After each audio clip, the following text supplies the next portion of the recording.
Oh, all right. How you guys doing today? This is Crisis on Consoles, the first official episode of the podcast. We talk about video games, comics, hence the name. Mostly anything genre related. And it's me, Isaiah Harrison. Usually go by Shinji_70 on mostly Twitter, Facebook, and I'm here with. Jeremy Eloy, actually known as Jeremy Eloy from the Society of Leaks podcast. Yeah, it's a pretty awesome podcast about the two greatest teams in in the DC universe, the Justice Society and the Justice League. So we're here to talk about, kind of do like just a riff off of, EA's press conference. I mean, Microsoft's press conference. We're gonna be holding through the background. You'll probably hear a little bit of it. We'll try to keep the volume down. We're just gonna riff on it and talk about it. And I have to re-download the app. Okay. Can you see the YouTube? I have YouTube up on a separate. Okay. All right. All right. You wanna do a countdown? Yeah. And 3, 2, 1, play.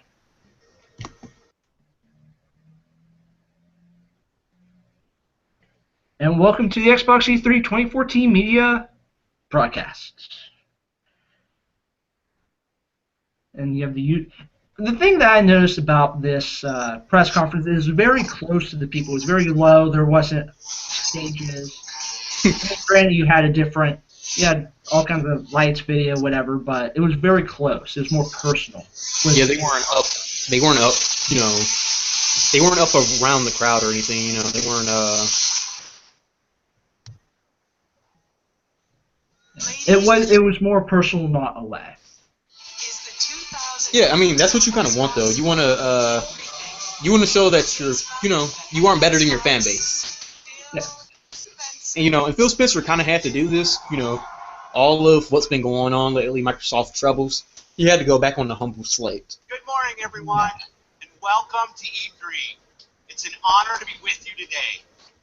Let me start. And there was a lot of talk that Phil Spencer had to be more connecting with the audience, that he was that figurehead where people could know that he is the person that listens, he is the person that cares. Yep. I mean, I'd also like to recognize the developers here with us today. Developers work. Yeah, I always do hate the beginning. Thank you to everybody. You're wonderful. Let's keep going. Share a common purpose with our friends at Sony, Nintendo, and the developers and publishers in our industry. That purpose showcases passion, creativity, and potential behind the fastest. yeah, he's coming down very. I kind of like how the stage is set up still though. Even with just how we had, is low to the ground, but they still made it work. It doesn't look cheap. And there's different platforms for different people for the multiplayer games and such. And dude is humble. Yeah. Like, he had no problem mentioning that, Sony's doing good, Microsoft doing good, Nintendo's doing But, he didn't.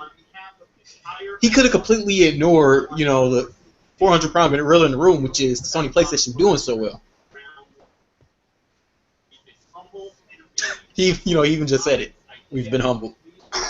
Yeah, and also what I took away from this, they very lightly touched on the more entertainment aspects and the ID aspects of the Xbox, but they didn't go, now you can watch ESPN, now you can watch DirecTV. It was that's kind of the thing. They got it out the way in a press release like a couple of weeks back before this. Like they just posted like this really big press release on their blog saying, this is all the TV shows that we have in development, the Halo stuff. The first TV show, which is going to be a soccer-based television show that launches this week with the World Cup. It's like a reality show you could vote on, who gets to play at the World Cup.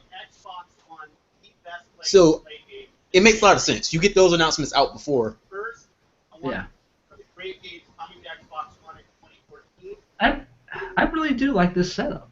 The new games coming to Xbox in the future. The lineup is diverse. Huge franchise.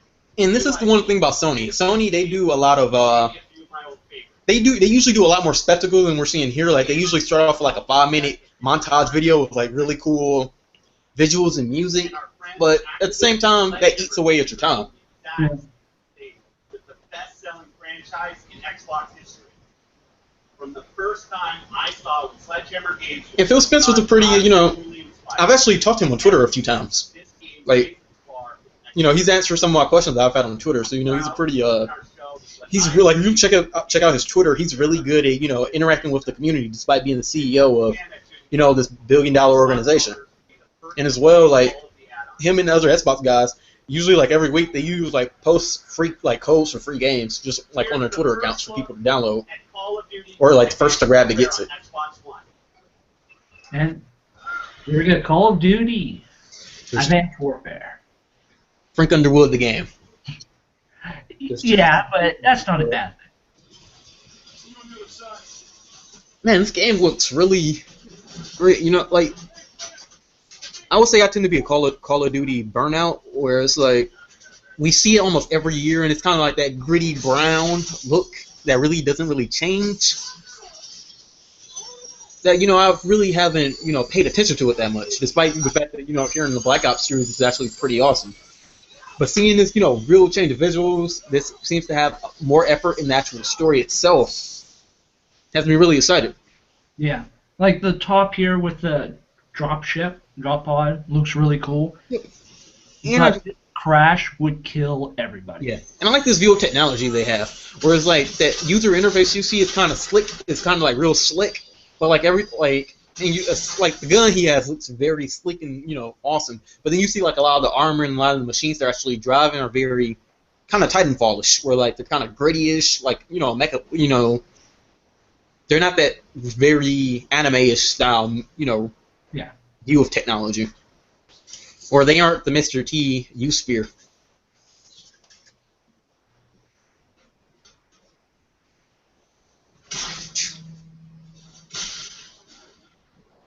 So we're now getting a first look at the city and destruction everywhere. Yeah, I mean, and it's beautiful. I mean, this game looks, This is a cinematic trailer, so. Yeah. I mean, well, that's kind of the thing though. Like most people say, Call of Duty games are pretty tend to be pretty crap looking because they've been using the same engine since Modern Warfare. But now we're finally seeing them put into the next generation. Mhm. And this is an idea I've actually liked, how you see, like, if you look at the details of the gun, the bullet count and the ammo count are all holographic images. It looks very Halo. It has a Halo aspect to that. Like, and honestly, I understand that Call of Duty does their sub-brands. I can honestly see this being a game not called Call of Duty.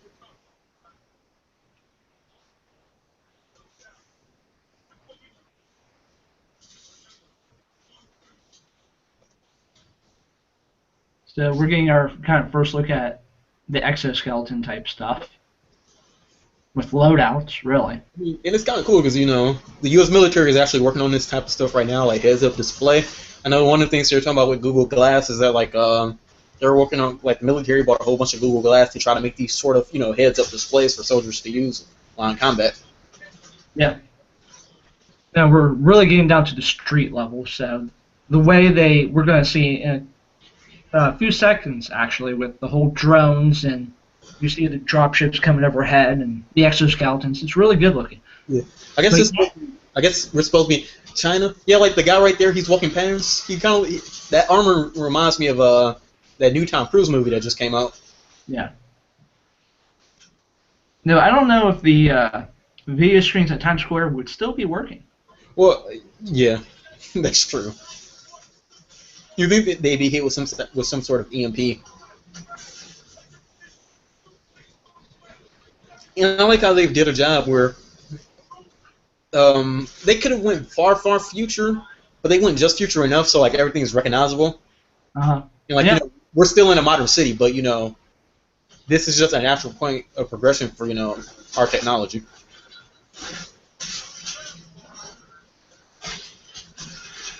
The spider robot.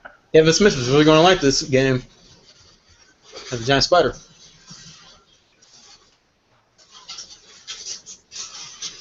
Now we're finally getting to see some combat. We have the regular, just first-person shooter type. And down the sights, but we got the little boost.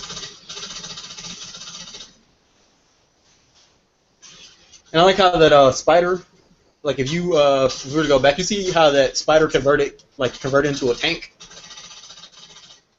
which makes a lot of sense for applications where it's like it would be able to shift into like a more spider animalistic style, so it can crawl up stuff. But since it's still a tank, it can turn into a vehicle mode to go back up. Now this is almost like a Matrix moment with the drone. It looks very smooth. Even we are to assume this is actual gameplay trailer. So yeah, I want to say this. Like I want to say they promised the game is like 1080. It's 1080p, 60 frames per second. Yeah. Like both systems.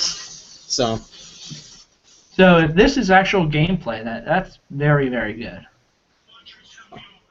Add-on content first on Xbox, and we see that a lot. We're going to see that a lot throughout the conference, where No. I think we've gotten to a point where it's kind of hard to get exclusive. Like you're not going to get like an exclusive Call of Duty game for your system, but if you pay the money, you can get the deals. And a lot of people say those deals, really don't matter. But when you have that hardcore first-person shooter, on your system, getting the free content, or getting content early, that makes a hell of a lot of difference. Yeah. So we're going to look at the different types of weapons, and the multi-purpose grenade is kind of interesting. I like So that we kind of just go through by the different settings. I like that. It looks like a SWAT shield, but you're like moving with it, and it turns down so you can actually fire. Frank. Yeah, you are right about that multi-purpose grenade. That is actually pretty. That's actually pretty cool. And it seems to be homing in on the guy's signature. The most interesting thing about this game is you aren't the U.S. military. You're private military.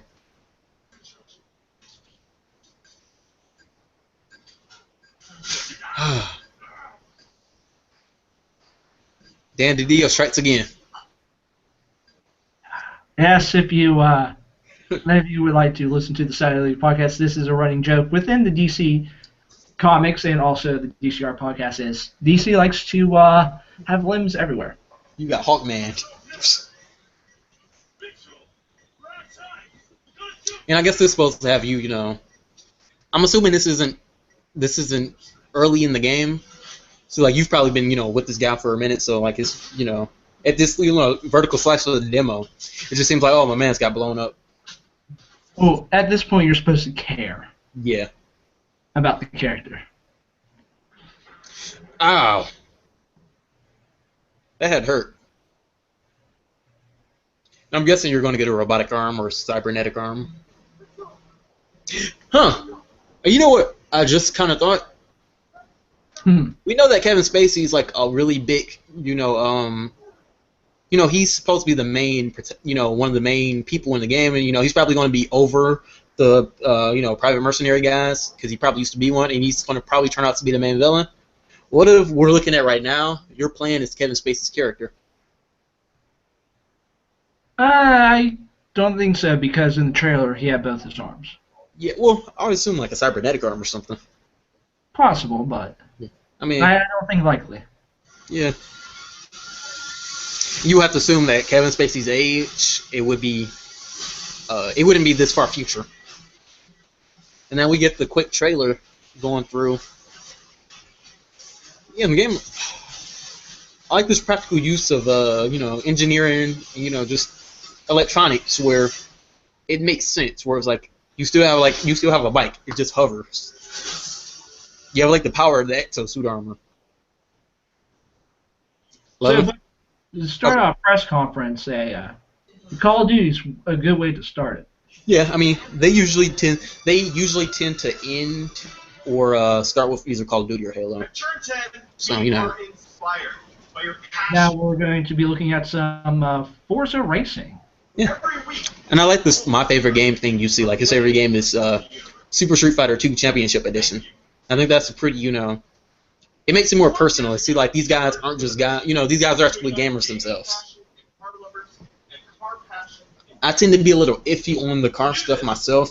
I think it usually gets into a bigger, like I think a lot of this gets into like this very self-aware. Look how beautiful this car is. Like look at how the detail of the tires and wheels and screeching.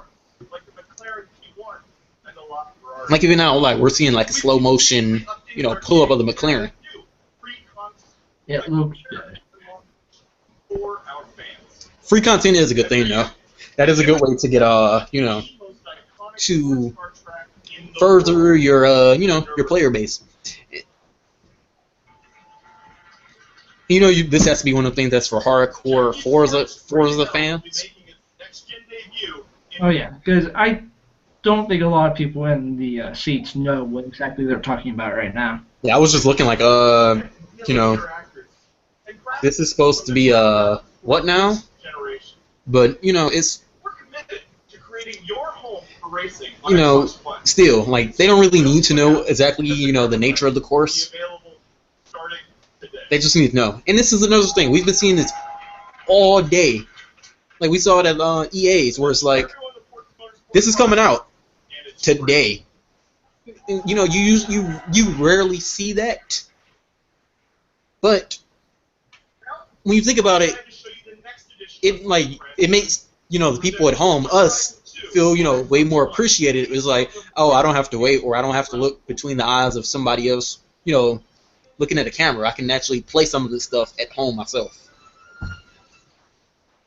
All right, now we have Ralph Fulton coming in to show off Forza Horizon 2 from Playground Games. His favorite game is Super Mario Kart. Yeah, good choice. I have to say, I'm more excited for this than I am the mainline Forza. Like I was talking earlier, that I prefer the more arcade-ish open world racing game to the heavy instead of the heavy simulation. It's like give me Forza Horizon and Drive Club over Gran Turismo in the regular Forza series any day. And I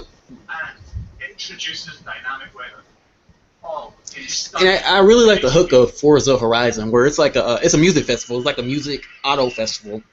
So it keeps the hook of there's new games. You can always have new locales because you're going to a new festival every year or every other year. Your Forza 5 Drivatar is already playing in Forza Horizon 2. When you choose to play it on Xbox Live. What do you think about this? The fact that if you're a big Forza 5 player, all your stats transfer over, like how your character drives when he's being controlled by the computer. All it transfers over to this new game. It's good. It's like Minecraft.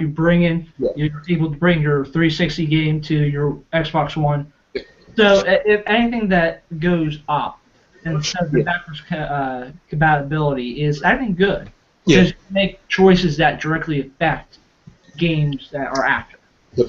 And it's one of those things where it's like, this is kind of rewarding the early adopters, if you will.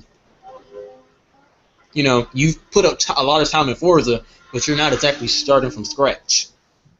Well, anyway, I think we saw this with the Telltale games, the Mass Effect, to where your choices in Game 1 will directly impact your choices in the next. And you are being more invested into a franchise because you are making these choices. You're creating your own individual character that's not like anybody else. So I think we'll see more of that instead of having games go backwards. So like an Xbox game on the Xbox One. Yeah, and this is like and to note, this game is also coming out for the Xbox 360. So, they're not leaving out the people who will probably still be on last generation up until next year. I mean, and it's, it's one of those things where I really like the Forza series. Like, I played the first Forza Horizon. I felt that it had a very nice way of transition where it was like, it was a music festival, so you had wristbands. And like the more you leveled up, the higher, rank your wristband could become. And you have to fight people with, one-on-one races with guys, better than you. It's seamless multiplayer, so you'll be able to jump in, jump out. That's how the first Horizon was, where over 200 cars in open world freedom. And picking Europe was a pretty inspired choice because the first game took place in Colorado. Colorado? Yes, I can't pronounce it for crap right now. and going from there to Europe is like a very different. You're not getting a rehash. Now, this is a game here with I'm really looking forward to that I've heard some stuff about with Evolve. Yeah, it's made by the former Left 4 Dead team, like the guys who made Left 4 Dead 1 and 2. And once again, we're seeing that exclusive, the beta and DLC for the game are going to be exclusive to Xbox. You can kind of tell where this is like takes a lot of inspiration from Left 4 Dead, where it's like I think it's going to be using the same director system, where it's like the better you do, the more monsters you fight, and one of the player characters can control the monster. So the monsters shown here are very H.P. Lovecraft Cthulhu type characters. Yeah. I really thought when we saw them this morning, I really thought this was straight up Cthulhu. Or at least in the old god vein. Yeah. And that looks like a boss monster. Yeah, see, you can play as the monster, which seems pretty pretty awesome. It's a different take. Yeah. And honestly, if you this is a very similar concept to Fable Legends, which we're probably going to see, earlier, where it's that whole thing of changing how we play with each other, where it's like, and it's going back to, and it's showing how we're evolving, where D&D, you could argue it's the original, games are just now catching up to it, and now you're to the point where you can literally play as the Dungeon Master. Which is not a bad thing. Yeah. But now we're getting Assassin's Creed Unity and the French Revolution, which after seeing the Ubisoft press conference, I've gotten more excited than I already am for this. See, I was really excited just from watching this first trailer we're going to see. They seem to be doing all, they personally seem to be hitting all the right notes for me. Like, the game looks beautiful. You have co-op play, which something I was kind of skeptical about because, in Assassin's Creed it's usually a first player experience. But now seeing these guys play it, it makes a lot of sense when you think about it. I mean, because even, in the old games, there was more than one assassin.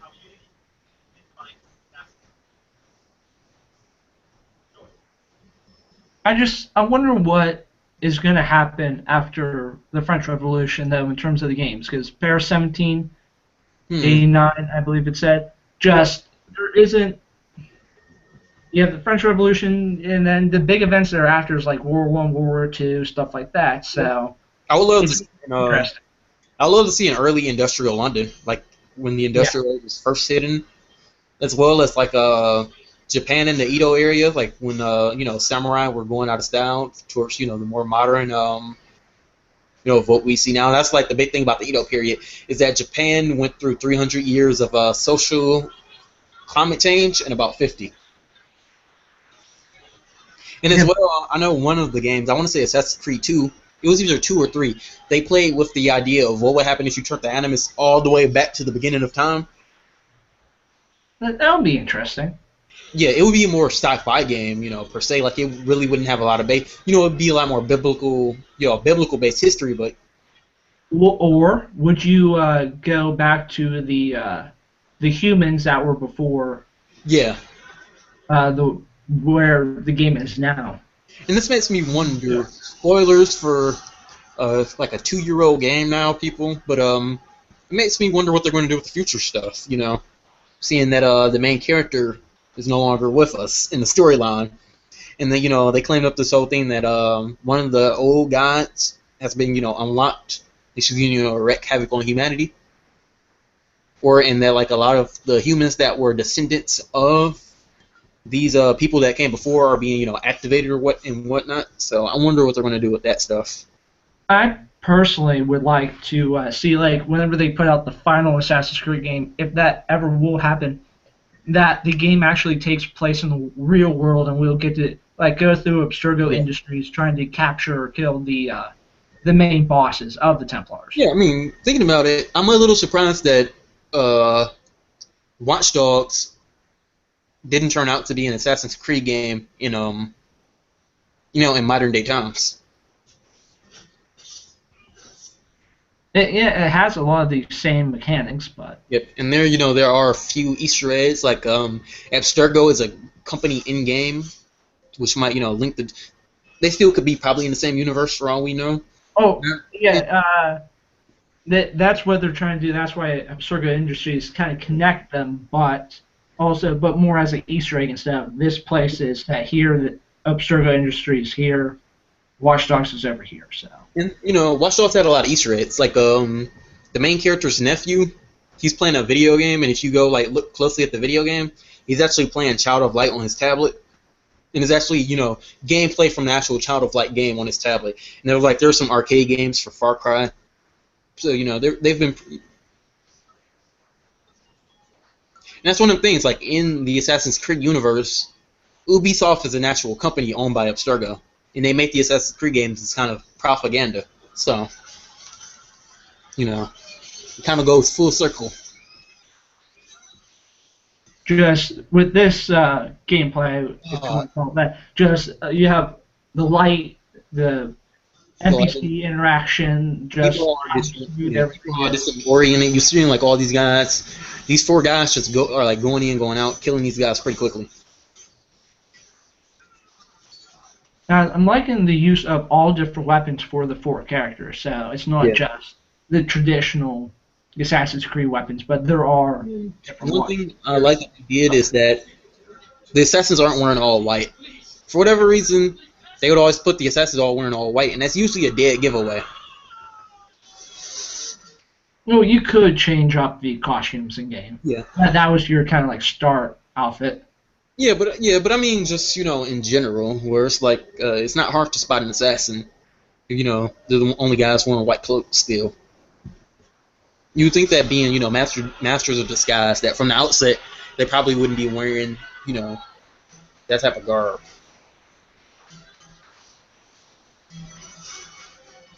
Oh man, I just like this last scene shot. We see the guys are like looking up and just walk away. I wonder what the overarching story with the Templars will be in this game. They've pointed out a few things like you were talking about going back to what they could do next. Like if you play Assassin's Creed 2, they point to a lot of different guys. Like Nikola Tesla was a Templar. So now we're going through just different people, what your favorite game is, who are you, stuff like that. Yeah. It was mind-blowing to see that somebody could control what was going on. You got a lot of bigger companies and smaller companies all talking about their favorite games. They're not playing the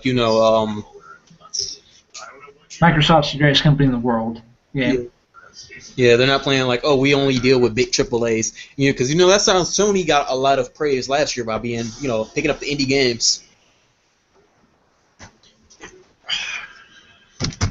And now we're getting Dragon Age Origins, which they're saying that the first, DLC is going to be on Xbox first. Well, not Dragon Age Origins, Inquisition, the 3rd game in the series.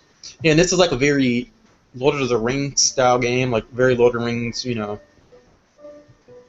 RPG. It's like, Mass Effect, but with fantasy paint on it. It looks really good. I hear this one is supposed to take a more Skyrim approach than the, previous 2. And as well, the art style is still kind of stylized. Like, the art style kind of reminds me of Fable. Where it's more it's still very realistic, but it has a more cartoony approach to it.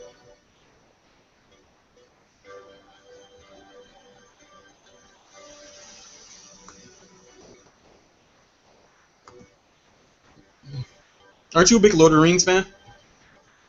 I'm more real time, stuff like that.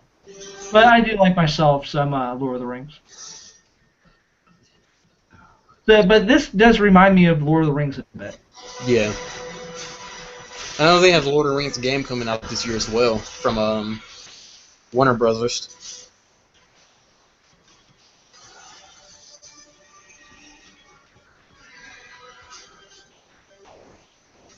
But again, very fluid. I mean, this is a just trailer, but everything looks beautiful, a lot of movement, seamless motion. But we'll just have to wait to see the actual gameplay. Yeah, BioWare, they really don't do any wrong in my book.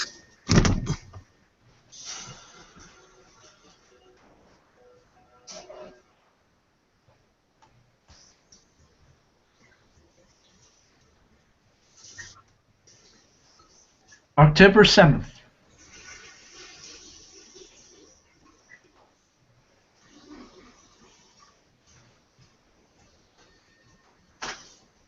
It also showed the diversity of games, where we have RPGs and everything.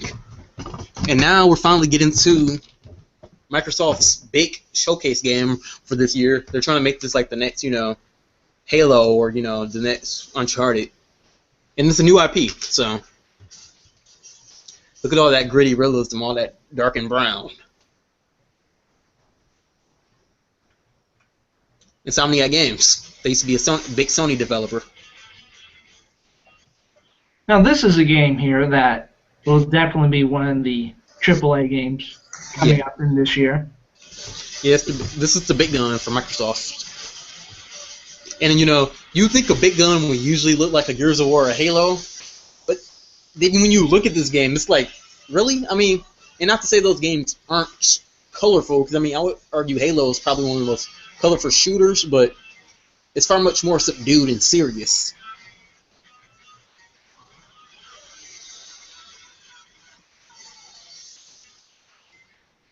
Yeah, like you have this very colorful hipster guy.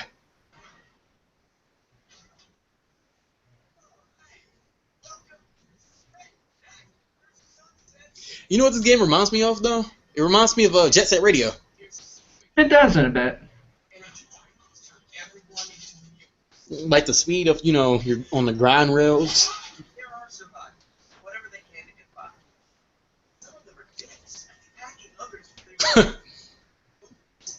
The game has this humor. And one thing I'll say about this is that throughout all the games we see that Microsoft has a very certain look to the games they're going to show off, and like their games seem to have a certain feel to them in the same way that Nintendo has very kid-friendly games and Sony has more artsy, kind of very serious, artsy film-style games.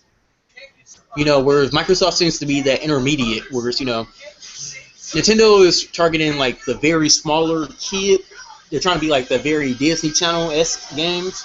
Sony, at the other games, the very almost pretentious Criterion games where like they get a ton of rewards. And now we have these guys in the middle. What I do like about the Sunset Overdrive presentation is we do actually get to see gameplay. Yeah. And I just like the last one. It was like, can you save the world? What's the fucking? It's like it's an effing video game. Of course you can. Well, and I think this is what really separates Microsoft from the EA and Ubisoft press conferences was that there was actual hands-on material, not just look at this pretty trailer, let's move on. Oh, you didn't like the hands-on push-ups? No, I do have to give guys credit. They went at it. Yeah. And Ted's Price's favorite game is Super Metroid. Dude is giant ears. Through the game's factions have overrun the local amusement park. Our mission: to find our way to the roller coaster on the far side. Let's Yeah, go. I like that he's actually, playing the game.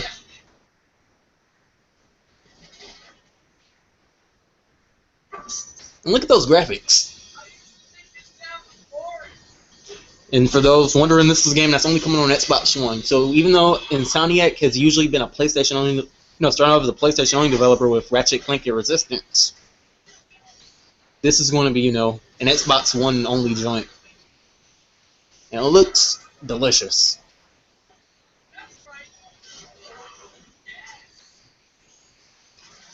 Like, this looks like what a Deadpool or like a Harley Quinn game would look like. Yeah, in a way.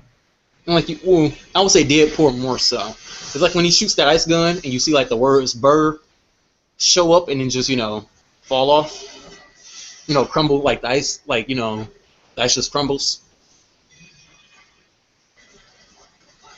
So again, looks like the environment is going to be your main ally and in a way weapon with the difference.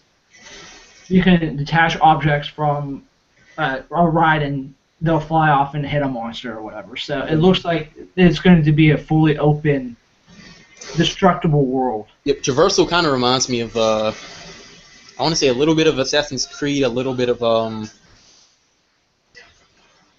Mirror's Edge.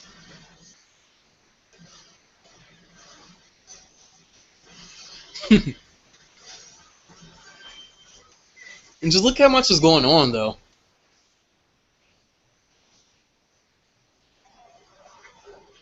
And I'm glad they didn't go with the typical zombies as well. Like, these are various monster-looking, looking mushy, orange juice-looking dudes. And they aren't like the typical humanoid guys. So, you get a lot of variety in the enemies. And I just like that mini nuclear explosion he shoots. And it, says the word boom.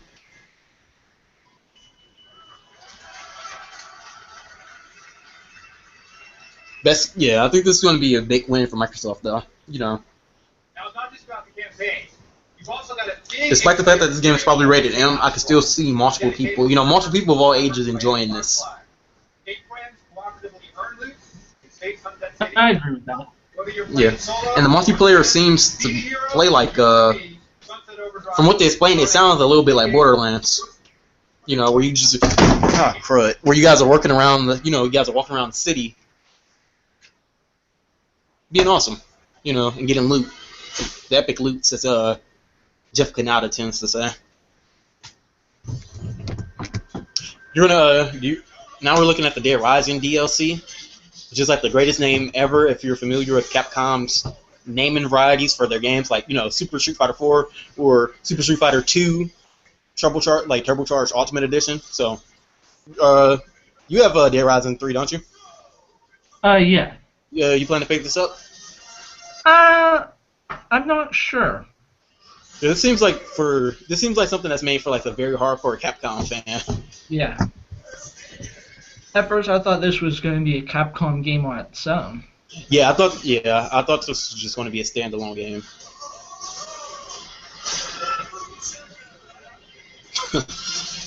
Akuma. Yeah, you can tell they're having a lot of fun with Capcom's history, and I love the name. Dead Rising 3 Ultra Super Arcade Remix Hyper Edition EX Plus Omega. Such a great name. And this is another piece of DLC content that you can play now. I mean, yeah, if you're listening to this right now, you have Dead Rising 3, you can buy it. If it pleases you. Again, only on Xbox One. That exclusive content or getting content here today, really great. Now you have Permanence coming up with Dance Central. Dance Central. I will leave you with this one, Isaiah. And Fantasia. I mean, his favorite game is Rock Band, which he made, which is kind of egotistical, but, I mean, and if we're going to do this, it's more to the fact that, Kinect is no longer in the box. So you kind of see that both of these games aren't going to get as big as, market as they once were, even though there's still a lot of Kinect guys. You kind of tell that this game at one point was probably meant to be a disc-based game. Speaking of the new Dance Central. But now it seems to be some sort of downloadable dance-off. I mean, all three of the original Dance Central games did very well. And so you have to assume that they know that not everybody's going to have Kinect now. So they're targeting, instead of having to print the disc and everything, they're targeting a very, a certain fan base who's probably going to pick up the game. I just like how little, how kind of flat, like, it's like, this announcement is. It's like, we don't see a gameplay trailer or anything. We just see the guy get on stage, talk about his game, and walk off. And now, what may be my favorite announcement of what we know so far, like, already games, but we have Fable Legends. And this looks to be like D&D incarnate, It's not a mainline Fable game, so you're not going to be playing like a Skyrim single-player RPG. But this looks a bit like Gauntlet, like a 3D version of Gauntlet. And the multiplayer beta is coming this holiday. If you go to the Fable Legends website, you can sign up for the beta. And the next game won't launch until next year. So yeah, they show us 4 archetypes. Sterling, which is a skill, so he's a very, ranged. Throwing towns you and your friends find and begin your quest. You'll also encounter many of the heroes you'll team up with. Hero just a few. Winter. Yeah, Winter. She's a will user, which is pretty much magic.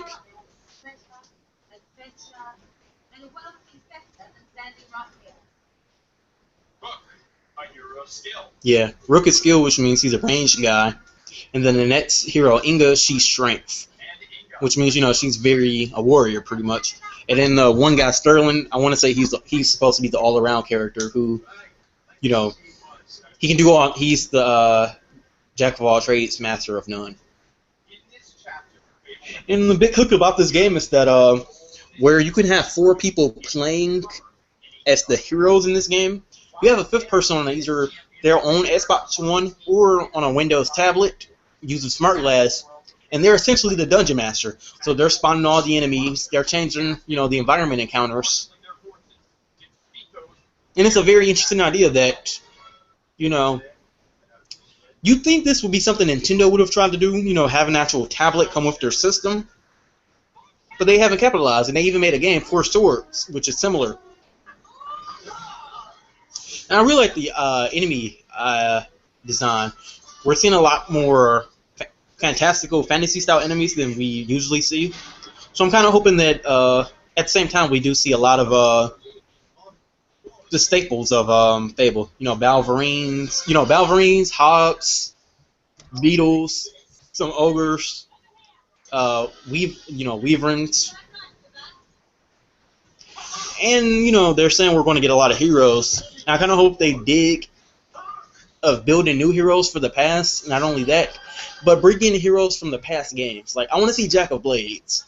I want to see the hero Oakville. I want to see Hammer, Reaver. All these really cool heroes that from the old games. And just, using as explanation of why they're in this new game. I mean, 'cause this is supposed to be set over 1,000 years or so before the first Fable, and the first Fable usually takes place in like a very the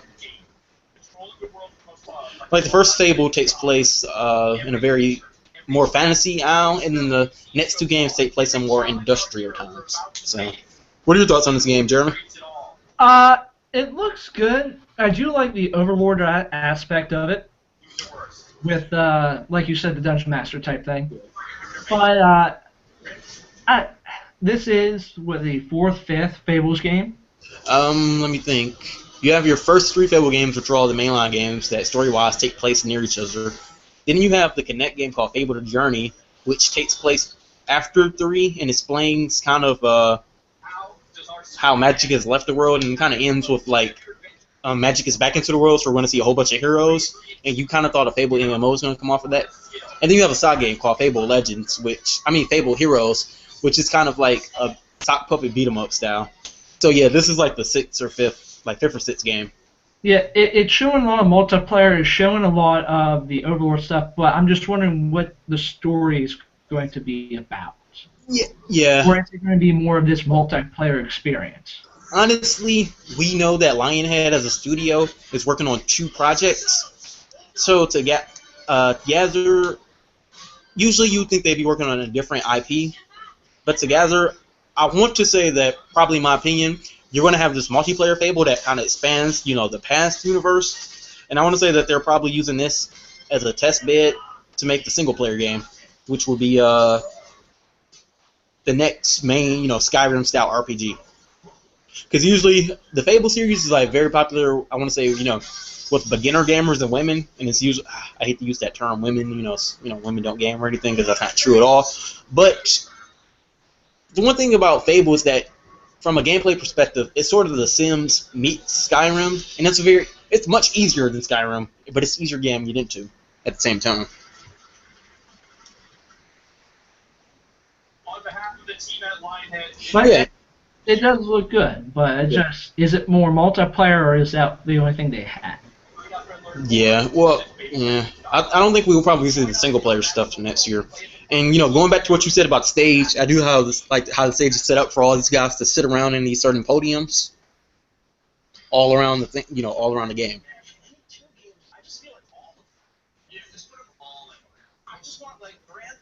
So now we have the two Saturday Night Live guys talking about what would their perfect game be if you were to mishmash them together. Showing that Microsoft is only not targeting game developers and gamers, but just showing that gamers come from all walks of life and not just the stereotypical, I guess, nerd or person who works in industry. So they're being far more mainstream. Now we're going to get Project Spark here, which actually piqued my interest some. Yeah, Spark is I've had the beta for a while, and it's more of a make your own game sort of game. And it's really good for beginners, from what I hear. Like a lot of people who I know who code heavily told me like this game is really good for that type of stuff. And I mean, like I've played a full-fledged RPG built in this game, built inside of the game itself. So like you can literally make your own 40-hour RPG, your own 8-hour action game. You can make a first-person shooter, a pinball game. This is like Little Big Planet 2, but done more coherently, and with much more options than just Sackboy. Yeah, because that was the one thing. It's like, yeah, you can make a game or whatever, but it's only one level or so long, or you have so much room. But with what you say, it could be multiple hours. Yeah, and the way this game works is that, say you make a game world, you can link game worlds together. So say you hit say you're making an RPG and you or an action game, and you split off, you fill up your world with stuff to do, and you hit that limit. You can link your worlds together to make multiple levels. It can be almost like Disc 1, Disc 2. Yes, pretty much.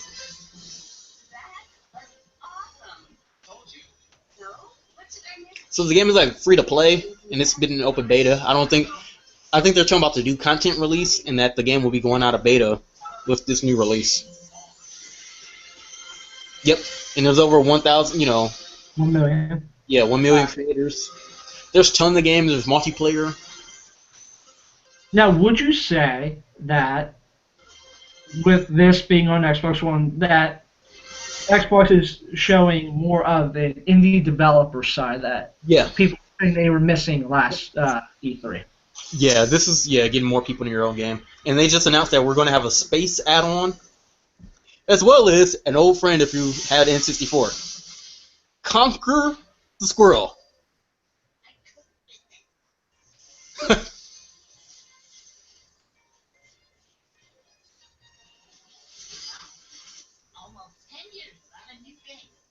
I do like the joke about him not having a game, but yet he's in this. Microsoft understands that they've kind of sat on Rare's, as well as some of the other older IP that they've had, which we're going to see, later today. Like they said, you could download the game on Xbox One or Windows. Like I have the game right here on my Windows PC. And now we're going back, like you said, some more of the indie focus. This is this game by Moon Studios, and it art style reminds me of Dust, but the most... Yeah, Dust or Limbo. Yeah, and the most original thing from what I heard this game isn't made by an actual studio. This game is made by a digital studio, so all the guys working on this game aren't, going to one job or one studio where they all, sit next to each other. This has literally been making guys from all over the world collaborating on this one game. Phil Spencer, he was talking about this game on the game trailer stream, and it looks beautiful. And it's by Moon Studios. And I have to say, Microsoft has this other studio called Lift London, which was mostly working on tablet games and stuff, digital games for Xbox Live. And I know they were working on an RPG as well as some other stuff. I kind of assumed this was from them first, and I was kind of disheartened we didn't hear about the Lift London stuff. I've been following that studio pretty closely. And they sound, like they have something to show soon. So I'm assuming since they're a European studio, we'll probably see them at Gamescom coming up. And I think I'll have to tweet Noogie, which is the from Humble Hearts, which was the developer behind Dusk, because this white creature really looks like a Fidget from the Dust and Elysian Tale series. So I think I'm gonna have to check his profile on Gaff or try to tweet him to see if he's indeed working on this game.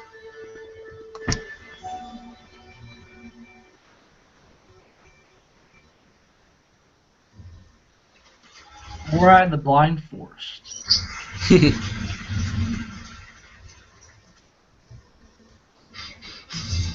My favorite game character. Who would you say your favorite game character is? Game character? Yeah. That's a tough question. I would have to say Faith from Mirror's Edge. As of right now, because if I look at the Final Fantasy characters, I would be here all day. Yeah, I would say mine is probably mine is Master Chief. Yeah, And- Master Chief is not a bad answer. And if not Master Chief, Link from Legend of Zelda. And speaking of Master Chiefs, The music, the Halo music, just on its own, is very uplifting. yep, and Marty O'Donnell, the guy who did the scores for the original Halo games, he left Bungie. He quit Bungie. And they're saying that he's back in the room, and they've been saying that he's back with 343. Yeah, which split off from Bungie. So And I really like the score for Halo 4. Halo 4 is an underrated game. Like, a lot of people kind of give it crap, but I really love, what they do. And so this right here is wow. Halo Oh, go ahead. 2, and it's amazing. Yeah. And it's like this. I assume going to be a character in Halo 5.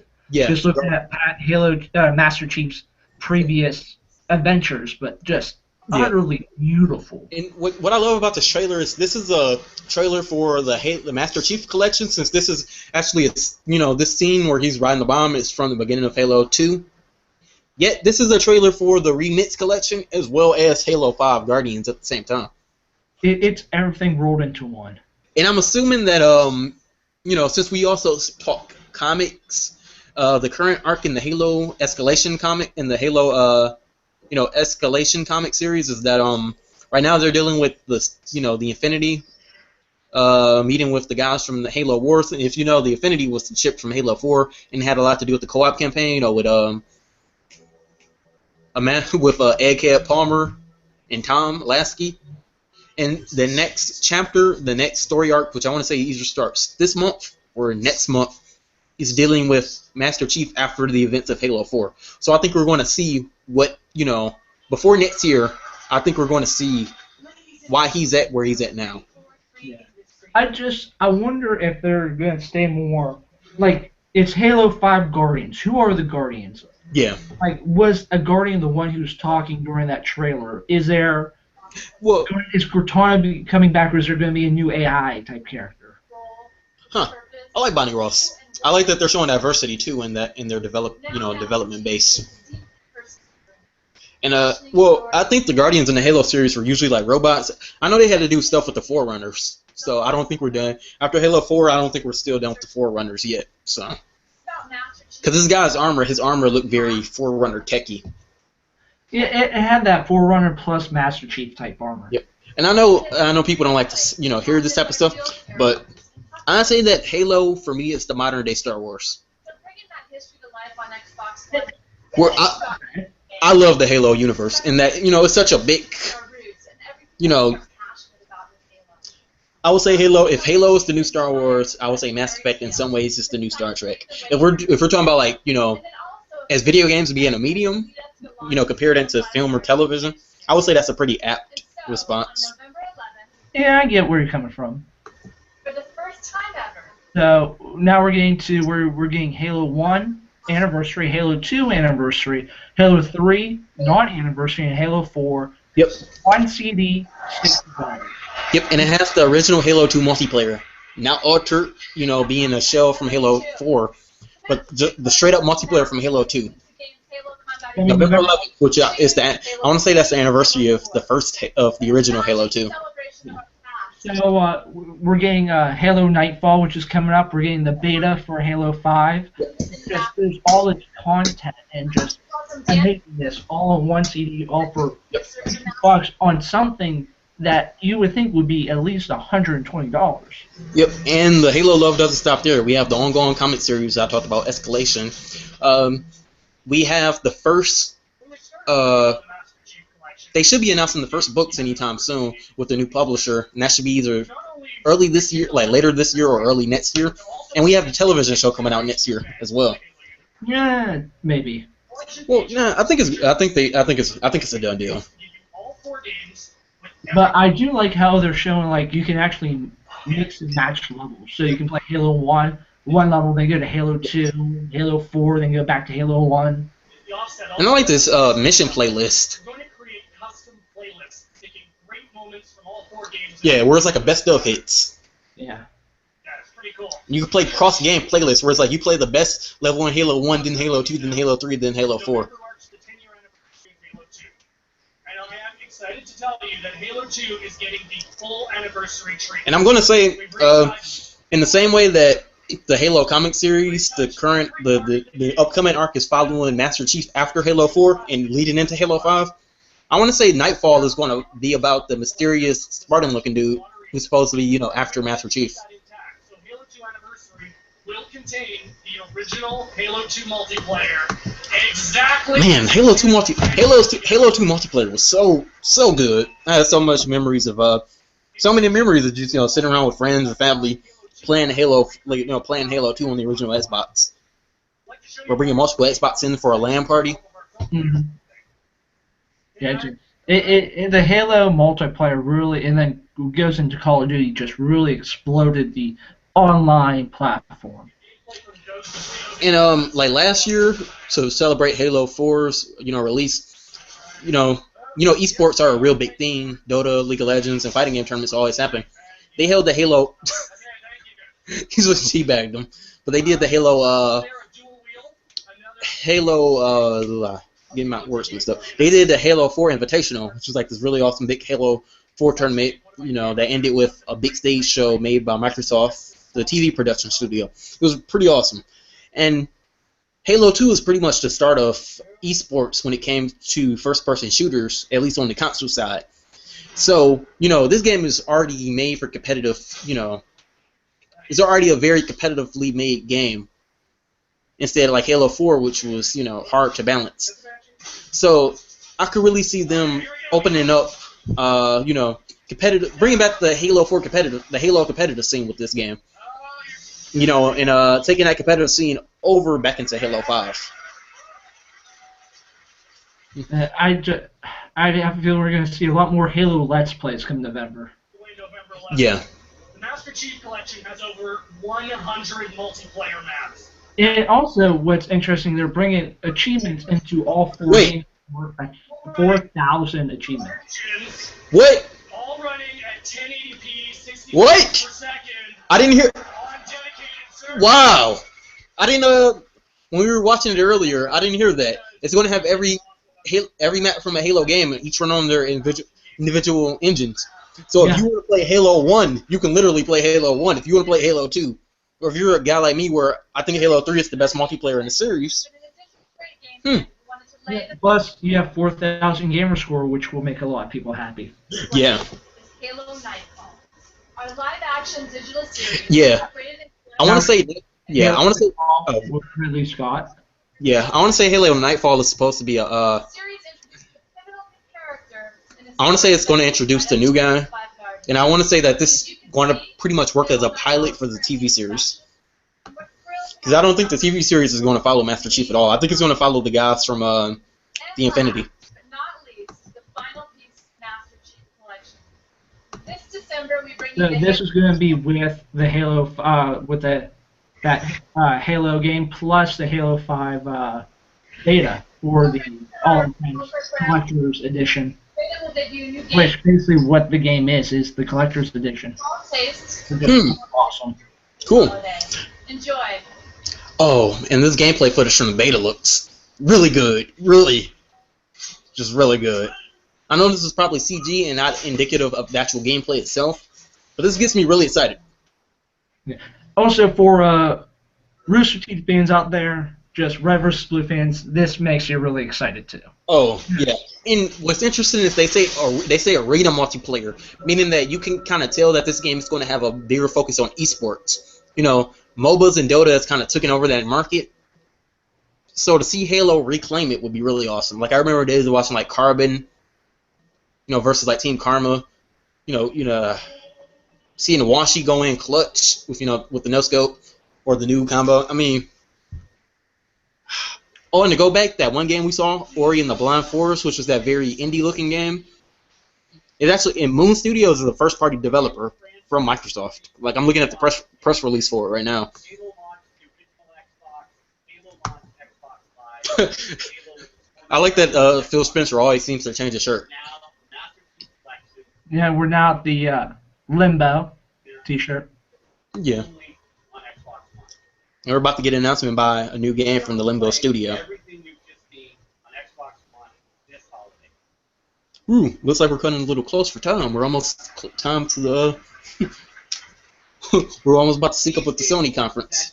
A handful of many games you can see this year. Yeah, we'll make it 20 minutes, 15, 20 minutes, give or take. We are also Yeah, 30 minutes. We'll make it. familiar franchise.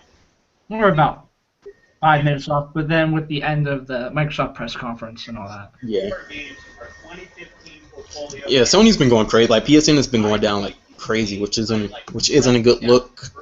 But yeah, I think this is going to be one of the things where if like I'm looking at all the stuff, it really makes me want to trade my PlayStation 4 in. But I really like my PlayStation 4, and I was kind of hoping I wouldn't buy. I eventually knew I was going to eventually get all 3 consoles, but I kind of expected like I probably won't buy them until like sometime next year. But look, or at the very least buy an Xbox One next year and get a Wii U, since I could probably get a Wii U pretty cheaply used. But looking at all this stuff, it's really making me want to go heads up straight for the PlayStation. For the Xbox One.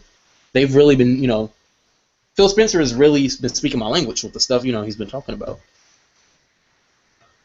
Now, this game that they're showing, actually, I'm kind of looking forward to because it looks, again, it's that Limbo style Aura game. Well, it is made by the developers of Limbo. Like this is their second game. It has a little bit more light, which is grateful. It looks as more of a story. Yeah, very. It's just as it has a more realistic kind of polygonal look, but it keeps that same sort of horror feel that Limbo had. Now, but you can actually see what's going on. Yeah. It's still very monochrome though. Yeah. But yeah, I would probably say they're just chalked up to that'll probably be their style. But I also like how there is a story to this with more of a dystopian future with people being round up. Yeah, even though it seems to be told non-verbally, you kind of You can tell that there's a story there. You can kind of follow. Speaking of developers, I kind of hope that Microsoft buys Remedy, the guys who are making Quantum Break. Well, yeah, because Quantum Break is supposed to be Xbox One exclusive. Have you played Alan Wake, their first game? Yeah. Yeah, that's probably, as a Twin Peaks fan, that's probably my one of my favorite Xbox games. Now we're getting to Xbox ID, which is really the only time they touch on something not game related for the Xbox One in this conference. Yes, it's the indie program, and eventually they're getting to the point where every Xbox One itself will be able to be used as a dev kit unit. So you could be self-publish and develop your own games using the Xbox itself, probably sometimes later this year. And it's headed up by Chris Charlie.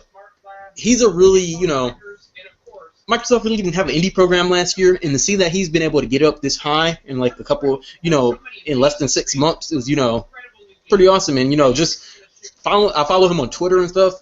He seems to be, very in touch with the developer community.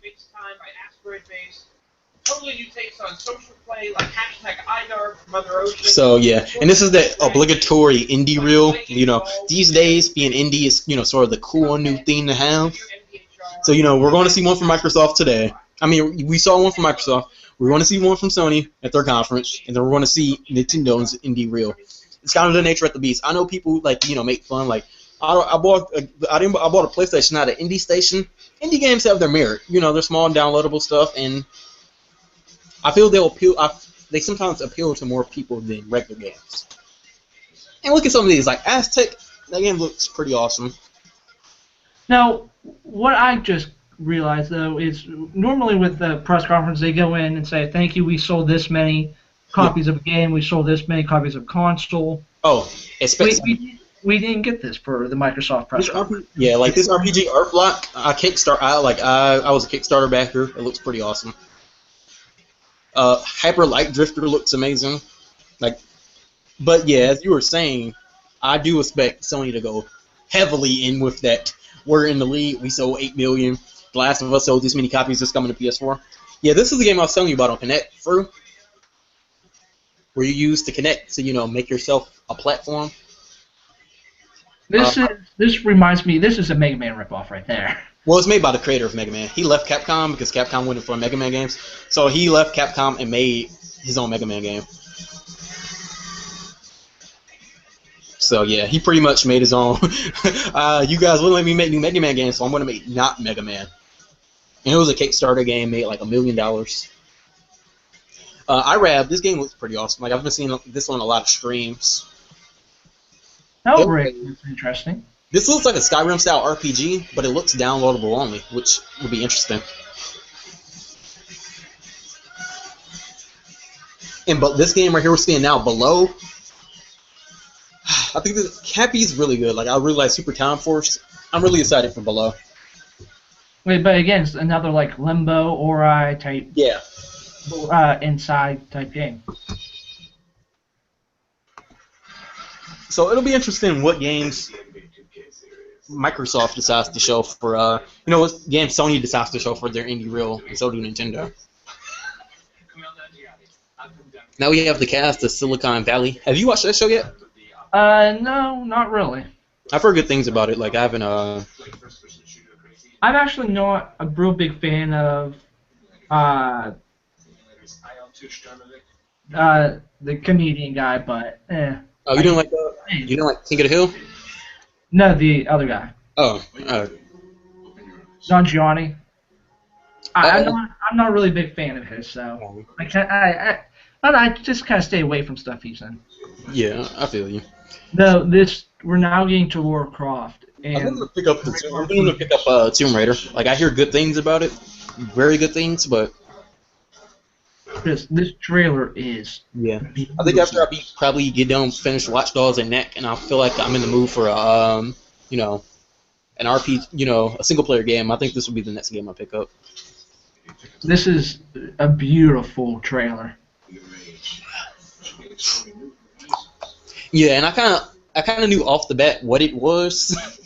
Like if you were going to like the Nintendo Life E3 forum, like when we were all talking, it was like I was like Tomb Raider, and it was like one of the guys like after the trailer post, he was like, "How did you know that fast?" I'm like, "Well, it was already rumored that Square Enix were going to show they were going to show off some new games, and we knew that Crystal Dynamics were going to be there, and they only do Tomb Raider, so." And she's actually going to be raiding tombs in this one. From what I hear in the first game, it was more about her becoming a survivalist, or getting the skills. And tombs were like just kind of mini games. They weren't like the main focus of the game. Like as the name says, Rise of the Tomb Raider. Xbox One. I'm kind of surprised they haven't tried to remake a Tomb Raider movie. Well, I hear it's supposed to be in the works. Like, it's just been in development hell. Now we're going to see some Witcher 3. Have you had any are you familiar with the series or like have any work with it? I've heard some stuff, but I haven't really played it. Yeah, it's based on a Polish book series, aptly entitled The Witcher, and like The Witcher is like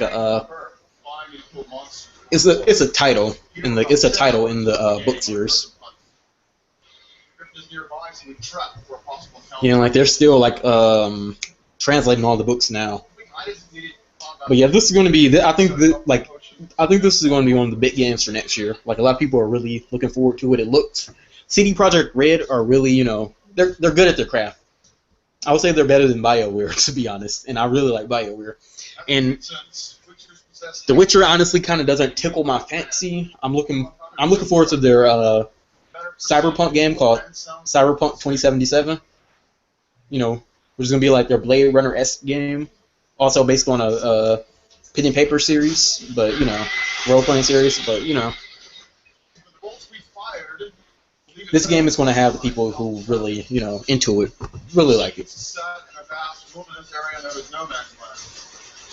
traverse any viewable location in the world, all the way to the mountain peaks in the distance and beyond. Yeah, this is another, like, again, kind of going back to Skyrim, to where you're following this griffin, but the side quest can really pull you in, but then you can come back to that main quest that you were on. Emergent gameplay. Yeah. It's how Watch Dogs is sort of like this, where I spend most of the time screwing around in the environment and dealing with NPCs instead of, you know, playing the story. Like, you know.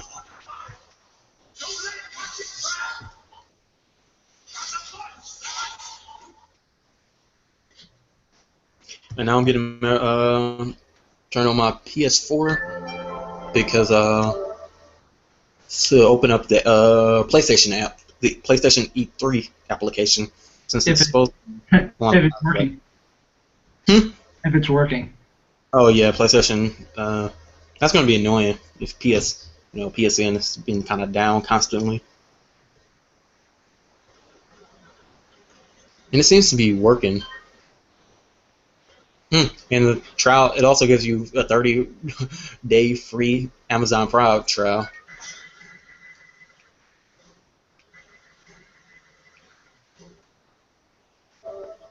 Oh, it seems to be working.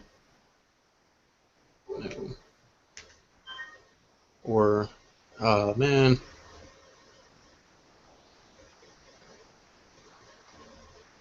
Oh, this seems terrible. Yeah, this PlayStation app seems kind of terrible. Like that, I use my 360 to watch the Xbox app, and the Xbox app worked really well in that it played the video inside.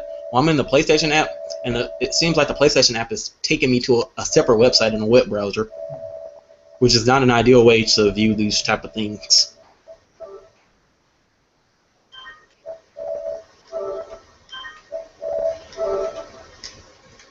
So now we're still getting some gameplay for The Witcher 3. We're going back up to that griffin. Yeah, this demo. Take it back to where we're from. Okay, yeah. This stream looks pretty. This PlayStation stream I'm looking at is pretty terrible, but their pre-show was up using as Anthony Carboni from Rev 3 Games, or I think he used to be from Rev 3 Games. He has this really hot redhead chick in a dress. I don't know if she's a gamer or not, but I know she was in the stream last year.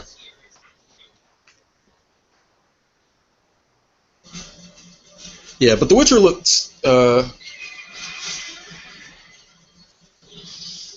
I think this is going to be a very big, heavy Game of the Year contender for next year.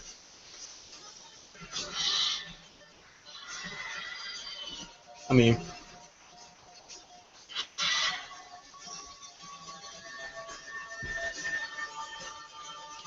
you know, do you think a John Constantine game will work?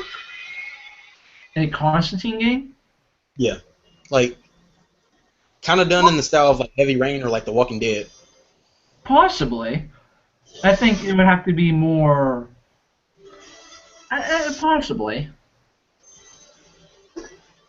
I'm pretty sure he's going to be. Go ahead. A game like that, I don't know. As long as he is the anti-hero and not the hero. Yeah, that's what I mean. Is by no means a hero. Well, I mean, Baby Wolf in the Fables game, Baby Wolf is still the main character. I don't consider Baby Wolf. I consider Baby Wolf an anti-hero myself. Yo, Ken Loeb, Killer Instinct. They announced season 2 today, and TJ Combo is going to be the first character. It's the first character announced. And his favorite game is Crackdown. I like to spend much of my time as possible. Dude, Ken Loeb is like if we're talking about how Microsoft speaks with the community. Ken Loeb has been really big, you know, getting the Killer Instinct, you know, getting the fighting game community to you know adopt Killer Instinct as one of the main games, alongside you know Ultimate Marvel vs. Capcom, Smash Bros, and like Mortal Kombat and Injustice. Like he's done a very good job with community relations, and so is Microsoft, you know, sponsoring fighting game tournaments and whatnot. But now they're bringing another game which has a story mode, but as well could be used as an esports game. And this has been rumored for a long time. Like that's the kind of thing Phil Spencer has been teasing a lot of games, you know, on his Twitter account. Like he's like, oh, I really love me some insert game here, and this was one of them, which is Phantom Dust. It's being made by well, we aren't sure exactly who it's being made yet, but I want to say it's being made by Grounding, a Japanese studio. The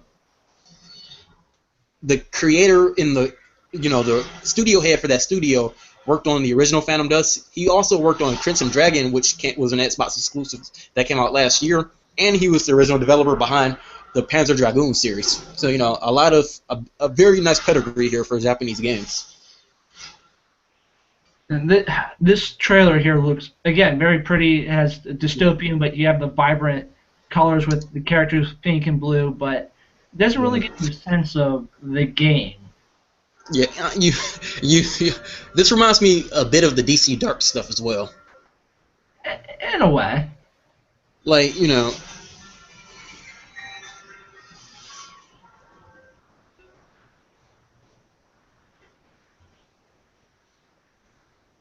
So I wonder if one of these guys are going to be your main character. Usually the main character, he was more of a everyman in the first one. But I'm wondering what direction they're going to take as far as, is this going to be a story-based game? Is it going to be mostly multiplayer? Is it going to have single player and multiplayer? It looks interesting. We'll just have to wait and see what other the information that comes out about it. Yeah, I really like the original Phantom Dust, and this is a pretty ripe game.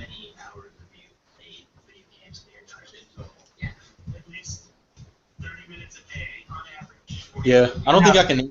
Yeah, I don't think I can name how many hours I've played total. I played a few Final Fantasy games, so I'm probably up there. Yeah, I think my biggest, I would say, achievement, depending on the way you look at it, is I remember once when I first got my Nintendo GameCube. I might have been like, I was probably in middle school. I got the Nintendo GameCube. Went over to my grandma's house. I stayed up 24 hours. Literally, I stayed up 24 hours to play all the way through Ocarina of Time. Yeah, and so, that's 24 hours right there. Yep, nothing but sugar rushing through my veins. Probably was, in hindsight, probably wasn't the healthiest thing to do.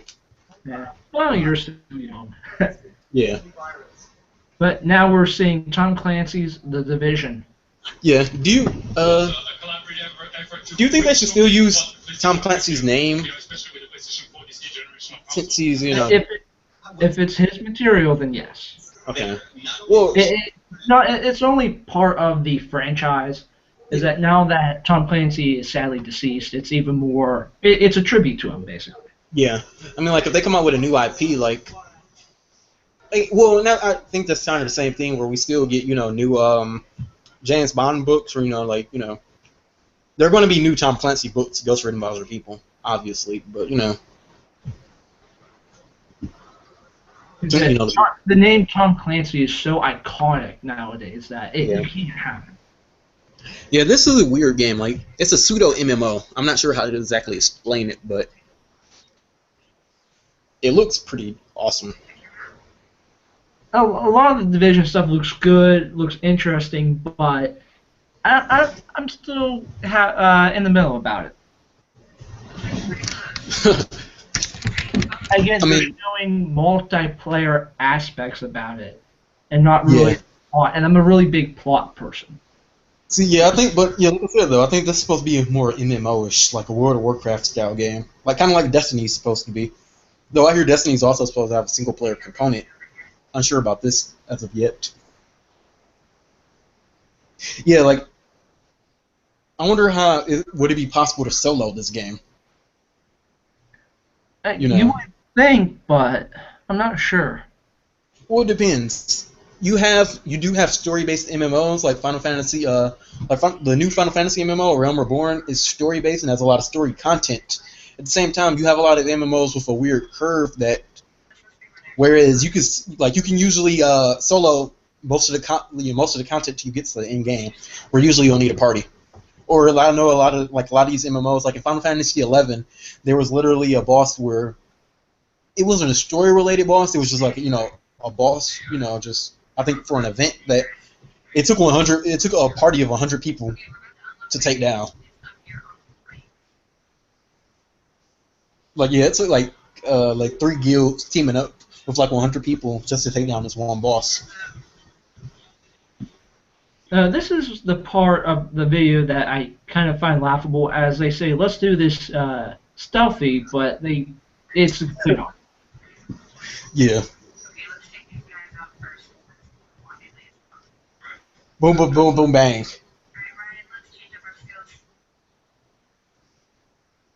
Yeah, like I don't think the heads-up display is going to look like this. I think it's going to be a regular pause menu to change skills and stuff. You know.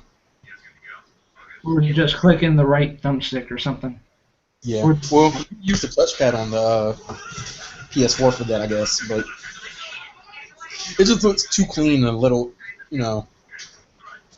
I'm pretty sure this is probably pre-recorded. Yeah, because I mean, most MMOs, when it comes to like the UI demo, like if you look at most MMO screenshots, it's just a whole bunch of jump on the screen.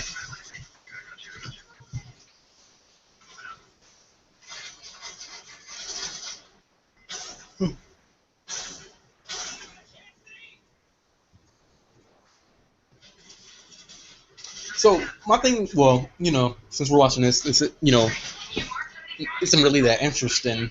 My main thing, you know, since we're about to be talking about Sony in a minute. My sword, whoa, huh?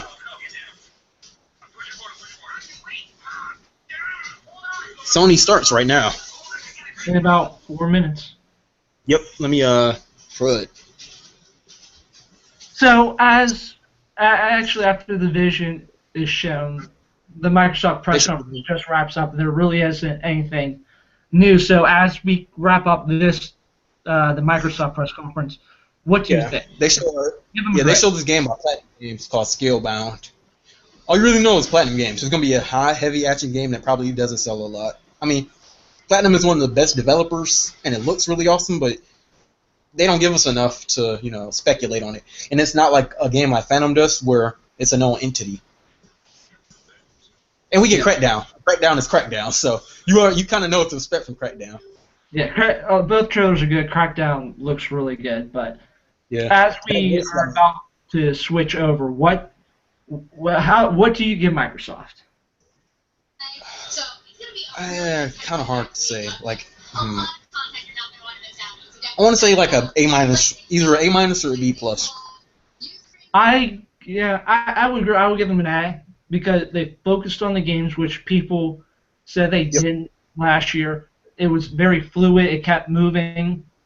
There wasn't any big breaks towards the presentation. It was get on, announce your game, get off, let's move on. They did a good job of rehabilitating the brand from what Don Matrick did. Like games. They did a really good job of doing, you know. Phil Spencer did really good.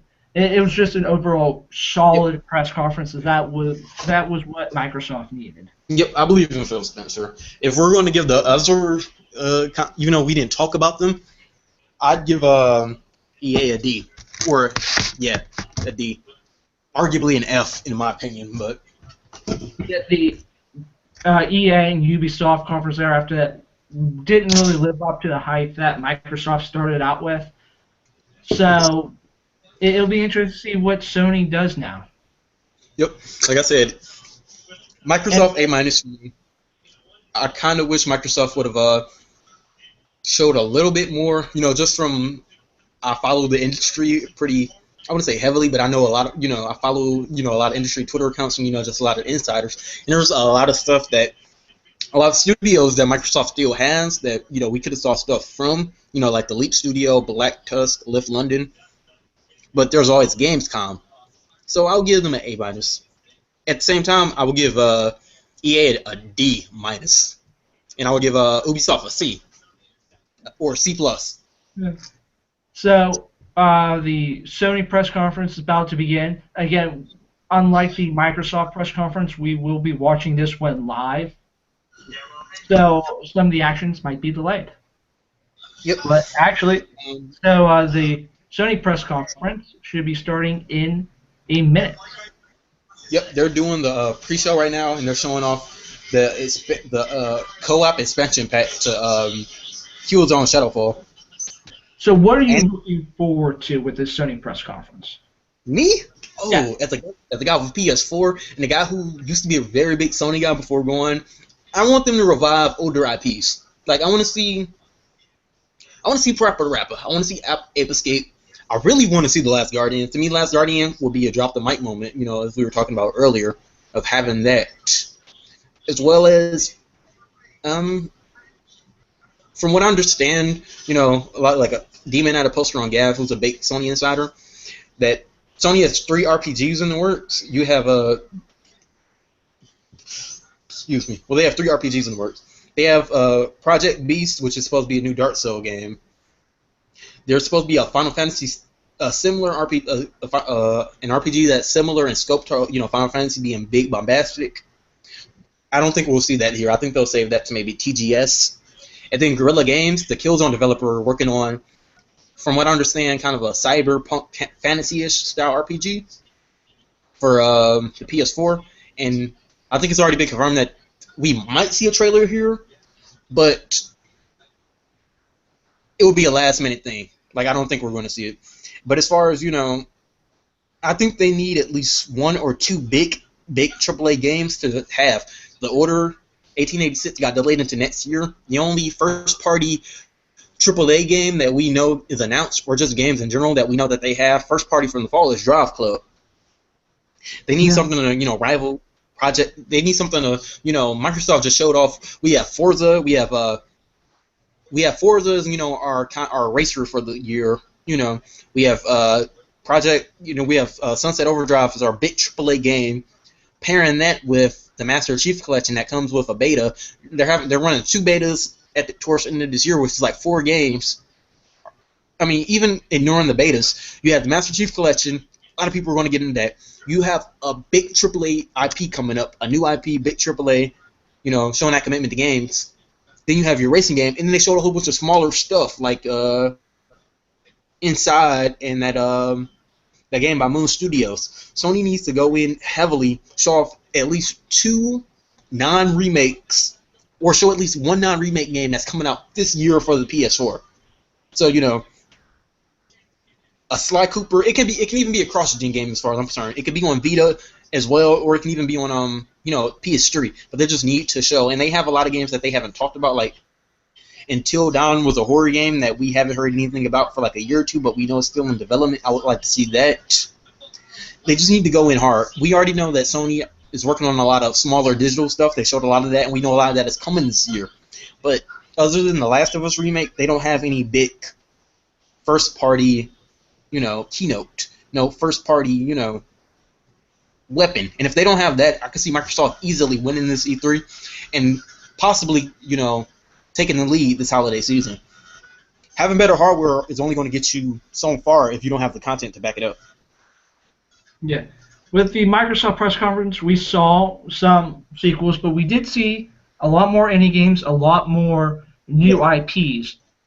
So what that Sony, what I think Sony must do is keep we sold this many PlayStations, we sold this many games. Keep that more lower. Focus on the games. Focus on what's coming.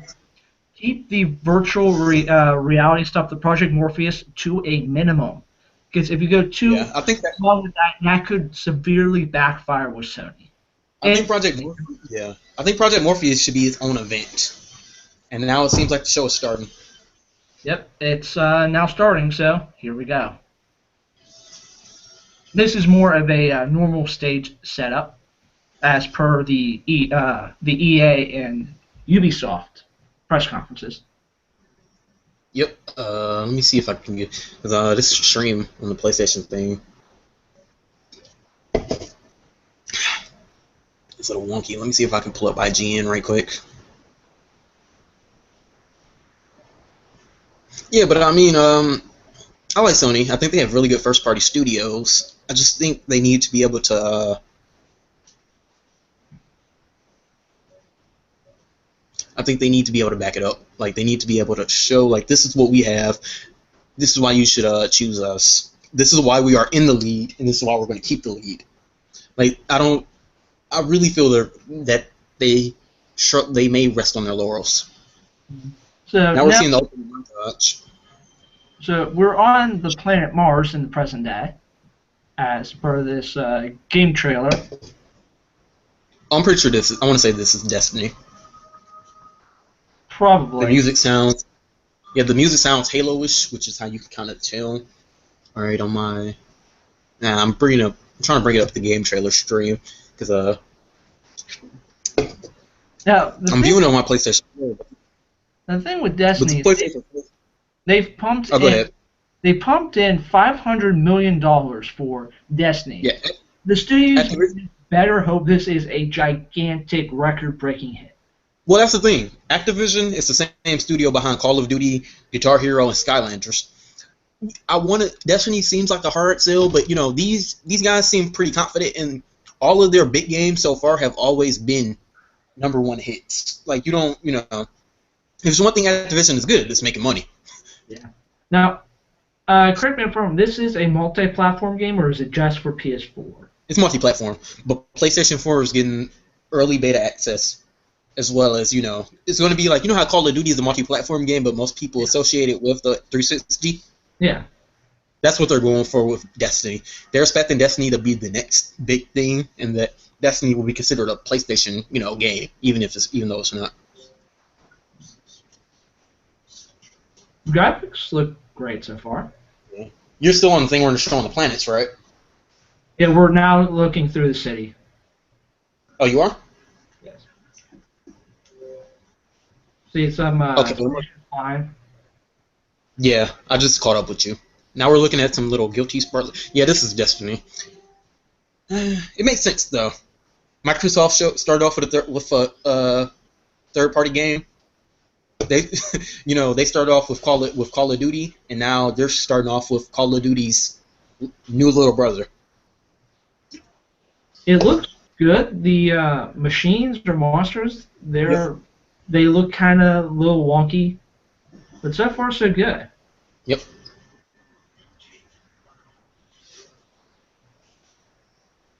Let me move up a little closer because I can hear this game trailer stream, but it's kind of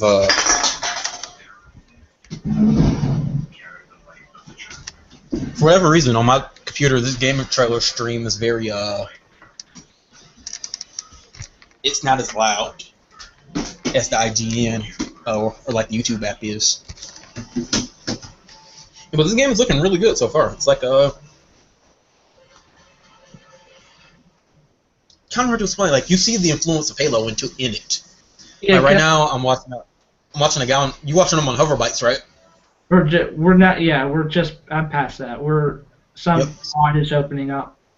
Yeah, they're doing like action montages now. Yeah. So yeah, they're probably about to show this trailer. They're about to show a multiplayer raid or whatever, and then we're going to get into. Hopefully, they show some really good first-party stuff. Because this almost looks like a cross between Mass Effect and Halo. Yeah, I think that's what they were going for, and I would say Borderlands from that type of gameplay we're seeing. It almost looks a bit cel-shaded too. Yeah, well, yeah, it looks very stylized. Which I'm not crazy about that stylistic choice.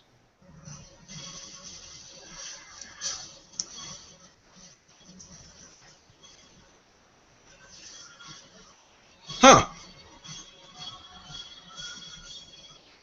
So now comes Andrew House, President and Group CEO, Sony Computer Entertainment Incorporated. Oh, okay.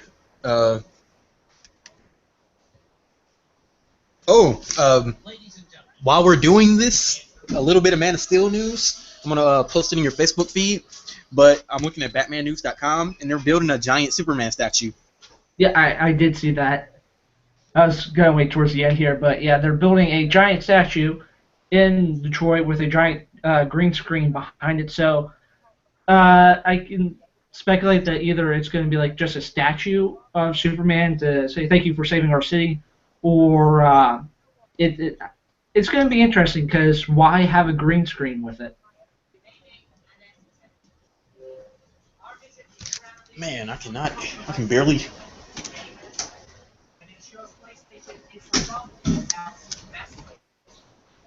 now they're still talking about Destiny.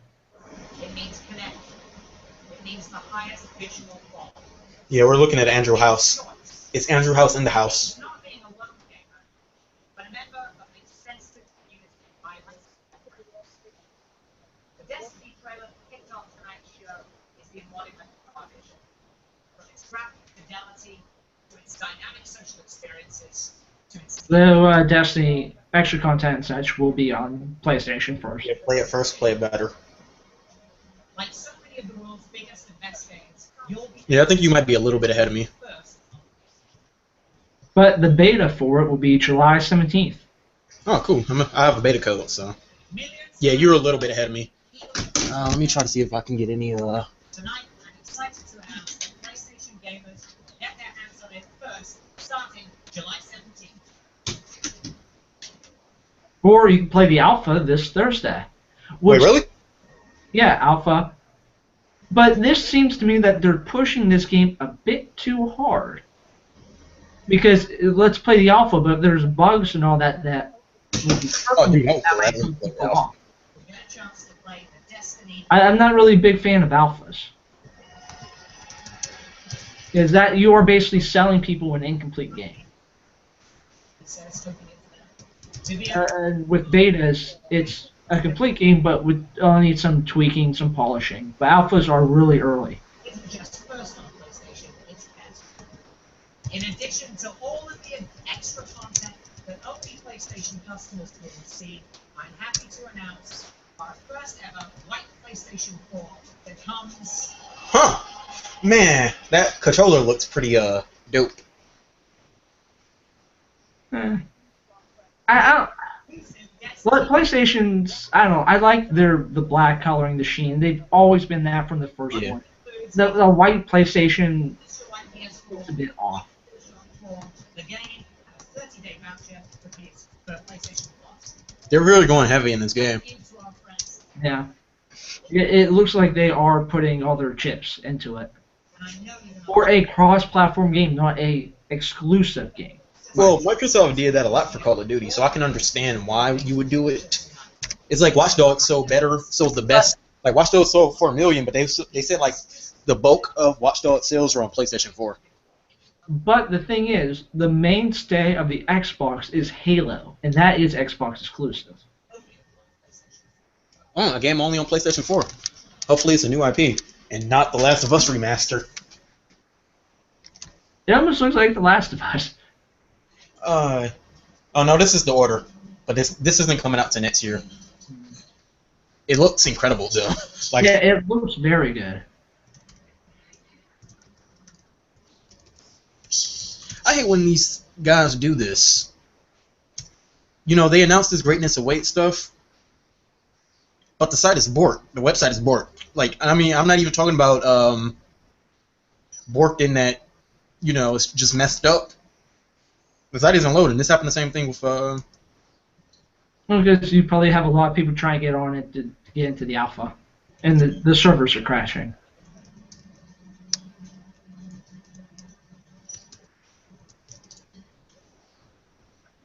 Let me try to go on NeoGAF. They usually put in. And I think I might have been putting. I think I may have been putting in the wrong.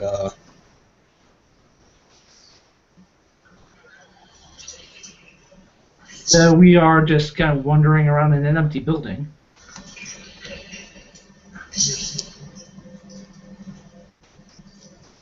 We've been seeing a lot of. We've been seeing the beta come back hard.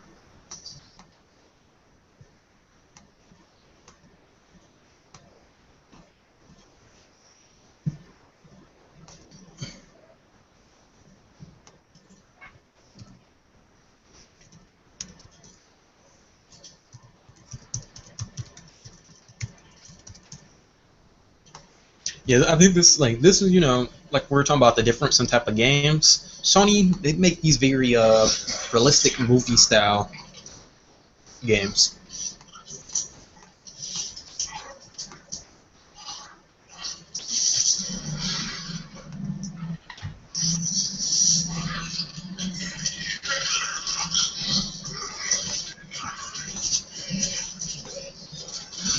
All right, cool. I just signed up for the beta for The Crew. They said they're going to send me an email if I get in. So we're getting a bit more action.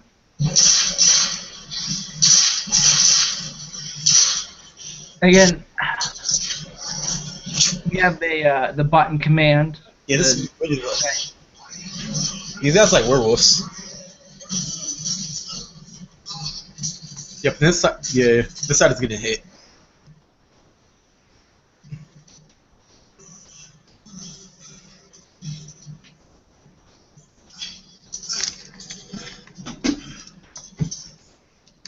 Too bad this game doesn't come out to next year. This is supposed to be this year, and I think this really would have been Sony's ace in the hole, so to speak. It looks good. The visuals look good, but Yeah. again, this isn't a 2014 title. Yeah. I want to say it's probably early 2015 now. Really? Yeah. See, this is annoying. I finally get hooked up to the beta site, but I can't find anything about the beta on the actual website itself. About the alpha. Yorter 1886. Yep. Oh yeah, you're still a little bit farther than me. Let me try to see if I can catch up. Now we're getting a more stylized trailer. Looks like a Dust type game, a bit. Oh, it's a fish.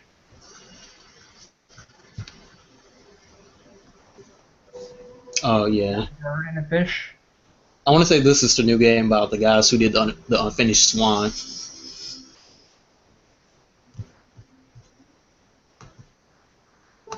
Yeah, it doesn't seem like they. It seemed like they put down the website, but it seems like the link isn't. It seems like the beta, the actual signups for the beta aren't live, which kind of, you know. Yeah, I think this is the new game by the guys who made the Unfinished Swan, and I think Sony has done a very good job at grabbing these indie developers, and, you know, getting them on their, getting them to build first-party games. Microsoft has just started doing this, but, you know, it looks beautiful though. Yeah, I want to say this is the developer's name is Giant Sparrow, but man, With Microsoft, EA, Ubisoft, now Sony, there seems to be a lot of emphasis on the games like Dust and Limbo, the more stylized type games, the more single-story, silent type games. Which is an interesting move, or maybe just the way games are now going to be headed to a bit. A more artsy style. Oh, this isn't Giant Sparrow. This is this is by Pixel Opus, which is a studio that Sony built inside of the University of Santa Monica. So these are actually students who built this game. So this is like a incubation hub for students.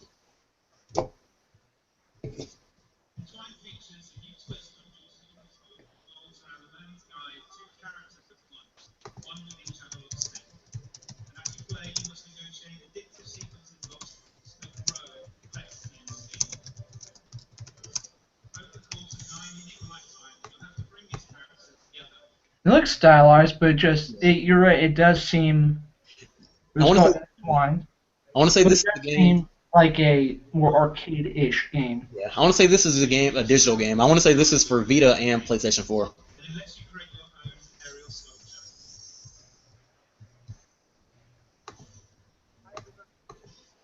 Okay, awesome.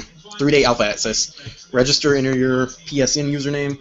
Shinji_70. Shinji_70. Yeah, I think Sony's been really good with incubating these smaller developers and, you know, getting these guys on their team if you were selected. Hi, everybody. I'm Scott. Yeah, they said they're going to send me an email if I got put in before Friday. Thank you. If you couldn't tell, It's available tonight at $9.99. It is? Yeah, for Intertwined. Huh, But again, it's more of just a more arcade-ish game that probably will play for a few hours. Look at the pretty color.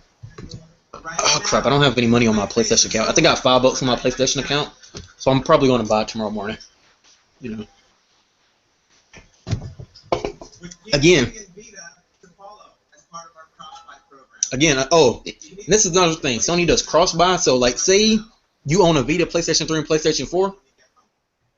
You buy this game once, and you have it on all 3 systems. Which is interesting, something that Nintendo doesn't do and Microsoft doesn't do because it doesn't have a handheld gaming device. And it really helps. I mean, like... has been developing a new piece of standalone DLC that will be available later this summer. Sucker Punch? You don't need to own Second Son to play the DLC. Yes, looks like we're getting... Yeah, Second Son is pretty awesome. Please, let's take a look. It was the game I bought with my PlayStation 4. I want to say they're going to be at Carton K, which is the superhero prison. Yep, this does look like Carton K. Hope you get the paper power. Oh no, this isn't Carton K.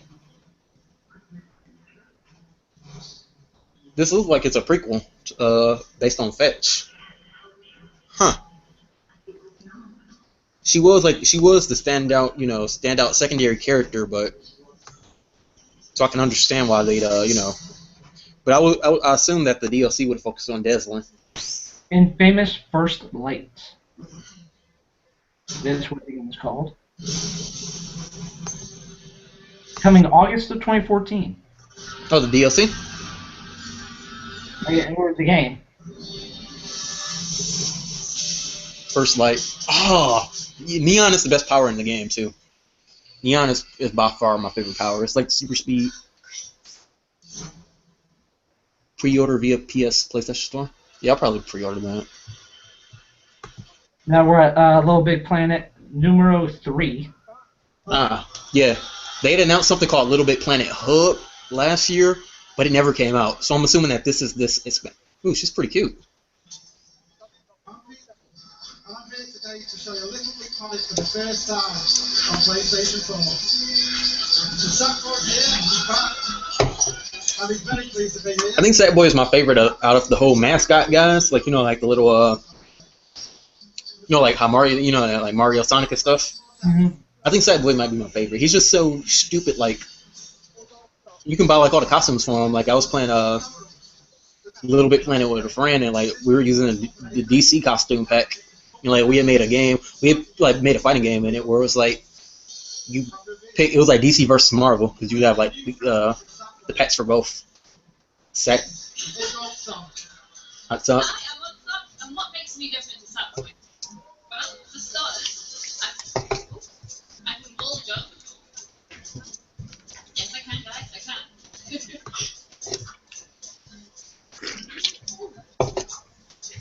Keep attention, guys. Keep attention.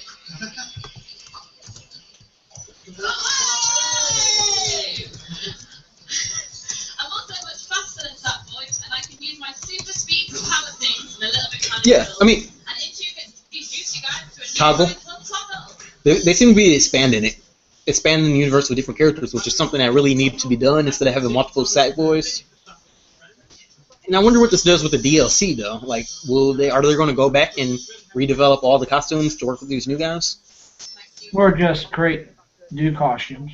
And I'm guessing this might be the marquee title for the play. I'm actually pleasantly surprised. I like how this Oddstock guy was kind of glitching through the wall. Huh. Huh. I like his name as a pun. You press the toggle button to toggle.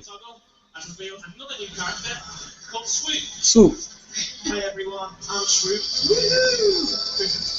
So, although all of the new Did they say who's developing this?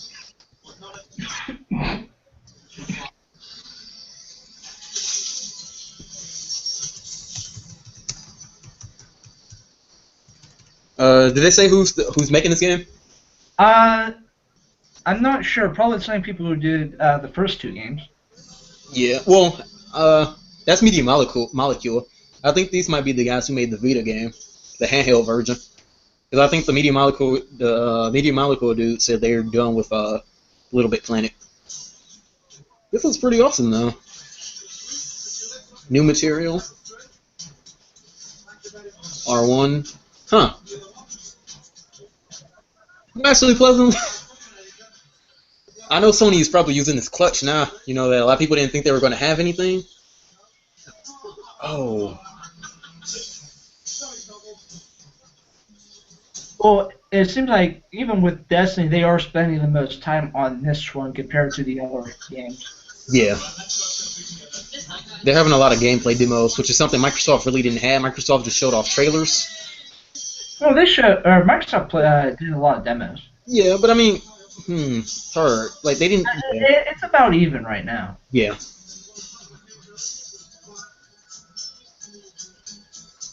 But I think that's kind of the thing. Microsoft, we're still early in the conference, so we haven't seen like all the other stuff Sony's going to show, and we don't like. We'll probably see a lot of third-party stuff as well. So.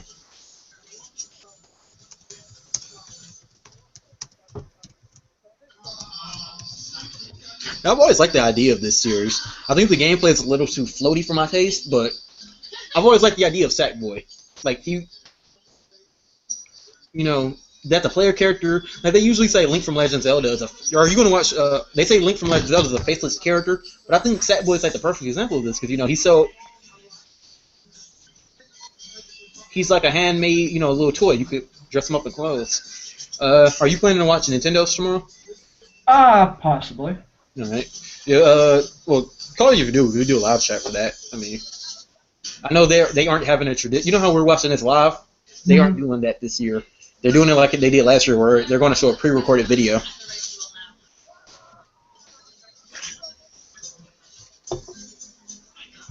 Which, more and more Nintendo has gone behind the curve on a lot of things. They're now letting people live stream their games, but only if you sign up for the certain program. Yep. Pre-record thing. It's like they're regressing instead of progressing. You have to split money with them. Yeah. So that kills out a lot of people. Like on Twitch and all that, they don't get paid.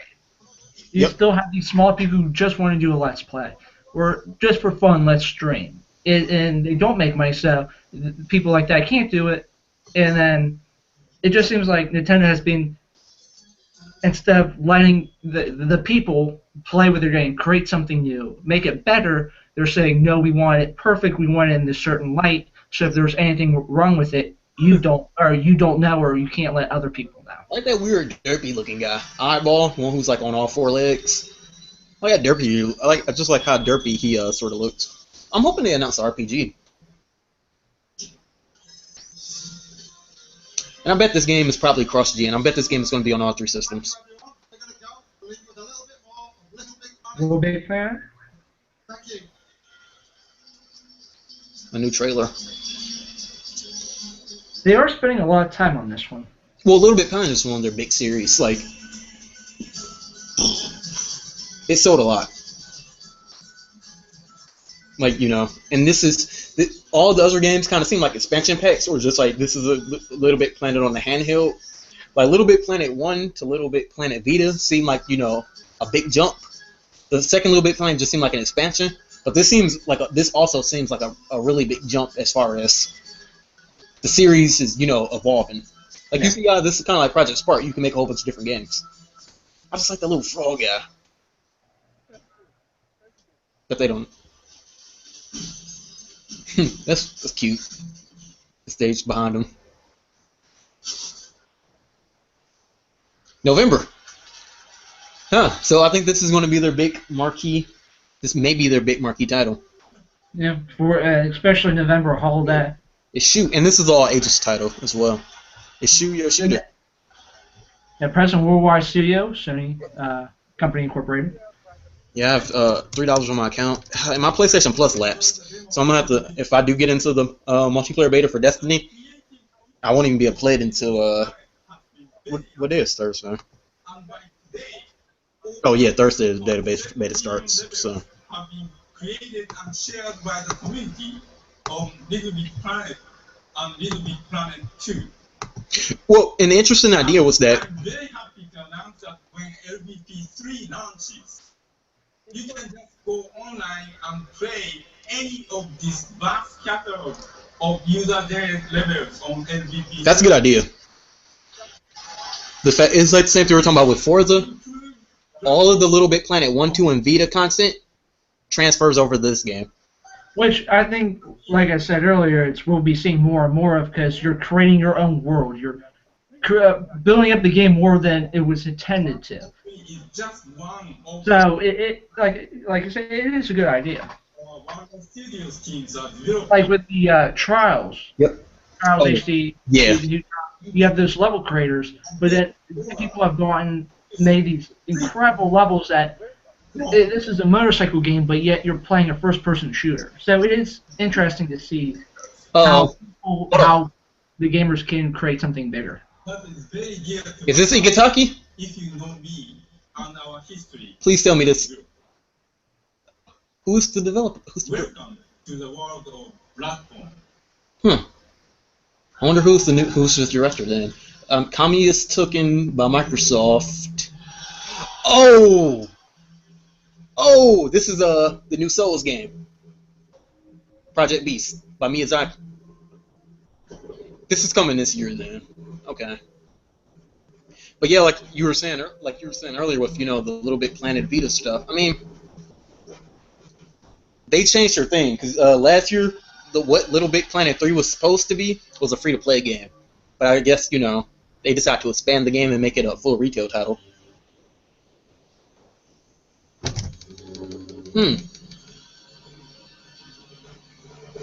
So this game is called Blackborn. So it's not keeping the Souls name, which is smart.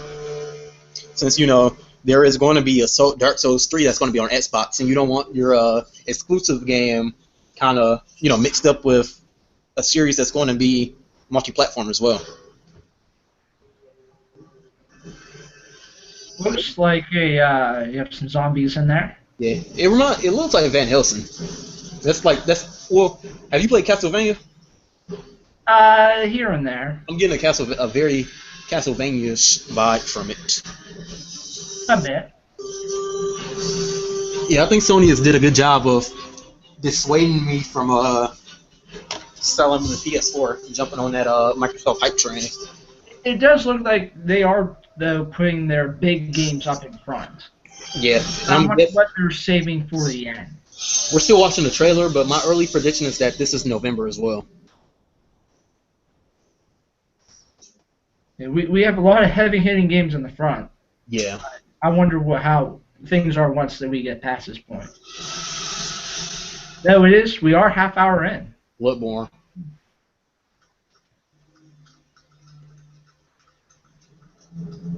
Gameplay. I think we're about to see a gameplay demo, and then they're going to announce that it's 2014, maybe. Because I think even with Little Big Planet is a big hitter. It's an established franchise. So you have a new IP with Drive Club, an established franchise, but Drive Club is still a racing game. You still need something. Coming 2015. Oh, all right. That makes sense then. Yeah. Well, you don't want to overshadow Little Big Planet. Well, I don't think this would overshadow Little Big Planet because I think at the same time you need something that's oh snap. Yeah, I think you need something that's not only Little Big Planet is all ages, which is going to be good to have, but I think at the same time you need something for adults. That's not in Far Cry 4. Well, we already knew this was coming as it was shown in some detail in the Ubisoft press conference, but now we're going to get an extended look. That's sort of the main problem with Sony is that since they go last on the first day, usually since we know we're going to see multi-platform games for them. Usually we've already seen all the multi-platform games they're going to show because EA and Ubisoft went.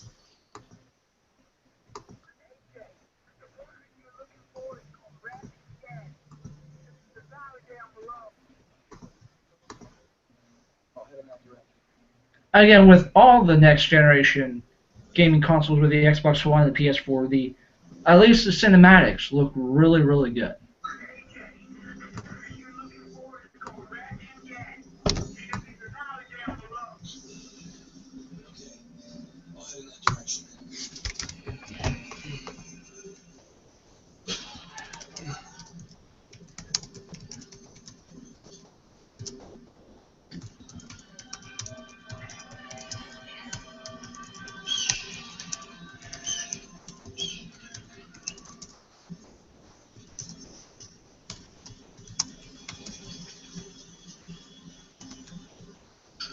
Doing some grappling action here. Oh, this is going to be multiplayer. Yeah, like, I'm not sure what games I'm going to get this year. Well, I know I'm going to get Destiny by far. But, I usually, since, still comics and other stuff, budget reason, I usually try to limit to myself 5 games, especially for fall, which is that big one. And I already know I'm probably going to get a Little Big Planet. Like, I usually try to get all first-party games, no matter what the system is, what I have. So, now the rest of these games are just, arguably fighting for my money. Yeah, like maybe 6, because I already know I'm gonna. I don't have a soccer game right now, and I'm waiting for FIFA 15. So that will probably be a guaranteed buy since I buy sports games every 2 years. But yeah, this is looking it looks nice.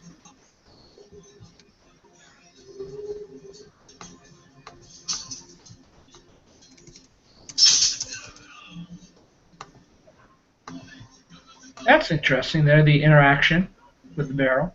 I didn't. Oh, I'm just now getting there.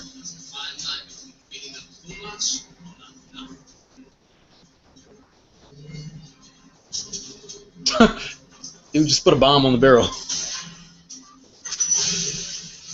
Yeah, I think I like this type of game because it's like you can play it however you want. You can play it the action way he's playing it, but at the same time you can also go in stealth, like stealth mode, and pretty much wipe everybody out.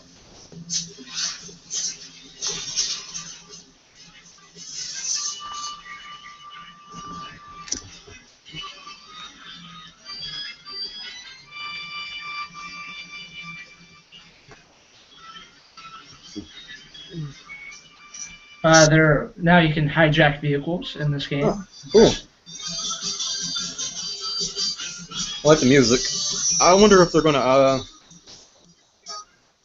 wonder how they're gonna juxtaposition. You know how Microsoft had a good mix of showing a third-party game and showing a first-party game. Mm-hmm. I wonder how we're going to see that from Sony.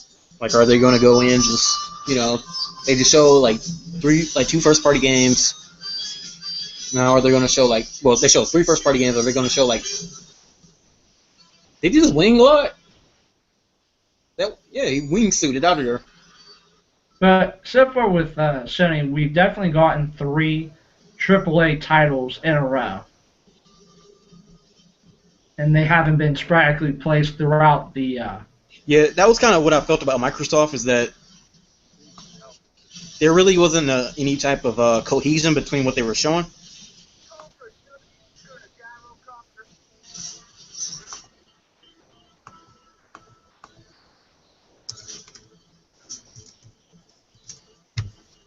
Right now, yeah, Sony, I guess, I don't mind indie games. I really like indie games. So, Sony isn't going to, second player, but, I think I'll probably judge Sony more lightly than I do most people will. I know a lot of people hate that Sony focuses on indie titles. The first Far Cry with multiplayer, which is a good idea for this type of, co-op game, or open world game. I hear you can fight a Yeti in this game, which I hope they're showing the trailer because that sounds pretty awesome.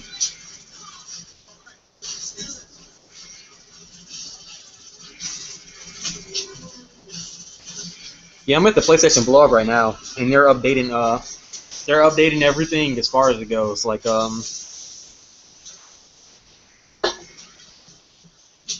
Like Infamous is coming out. Entwine, the Infamous First Light comes out in August. Entwine is out today. Little Big Planet 3 is out November.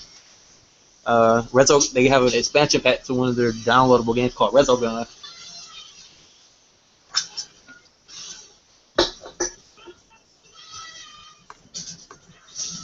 Nice look, nice gameplay for Far Cry 4. No complaints there. Man, I am really liking this logo to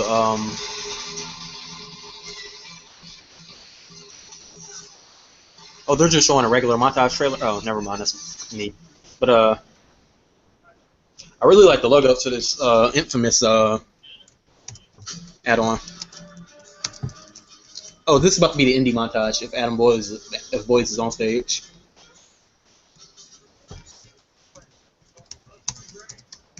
Though we are 39 minutes in, and all reality, we've only seen 3 games. Well, they have more time than Microsoft. Microsoft usually gets 90 minutes. I want to say Sony gets like 120. And we are, I want to say that Sony gets at least like 2 hours, I want to say. That is very long for a press conference, though.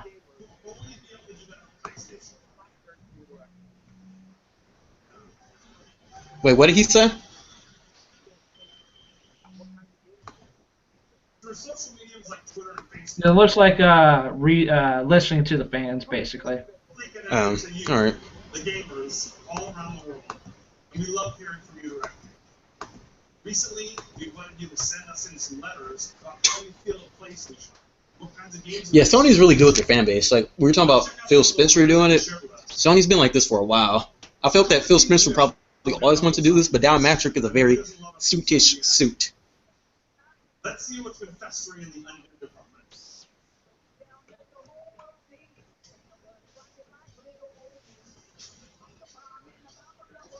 Please don't let this be a Morpheus game.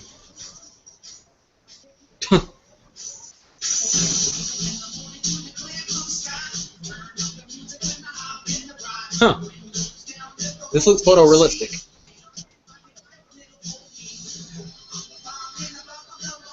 Yeah, it looks like it has a. It went from real life video to game video. I like the guy with the shotgun. I was just like how oblivious this guy. Everything, like the limousine and stuff, is moving in the background. It reminds me of Zombieland. You know, the way like that type of stuff happened in that movie.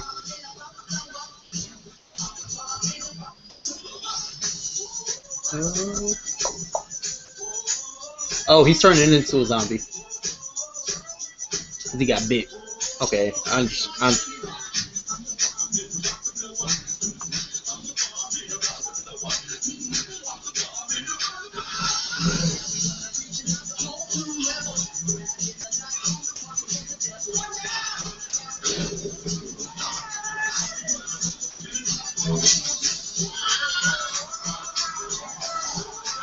I wonder if this might be Quantic Dream's new game, if it's a game at all.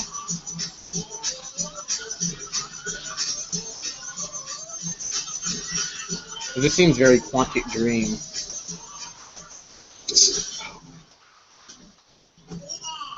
Dead Island 2. Oh, okay.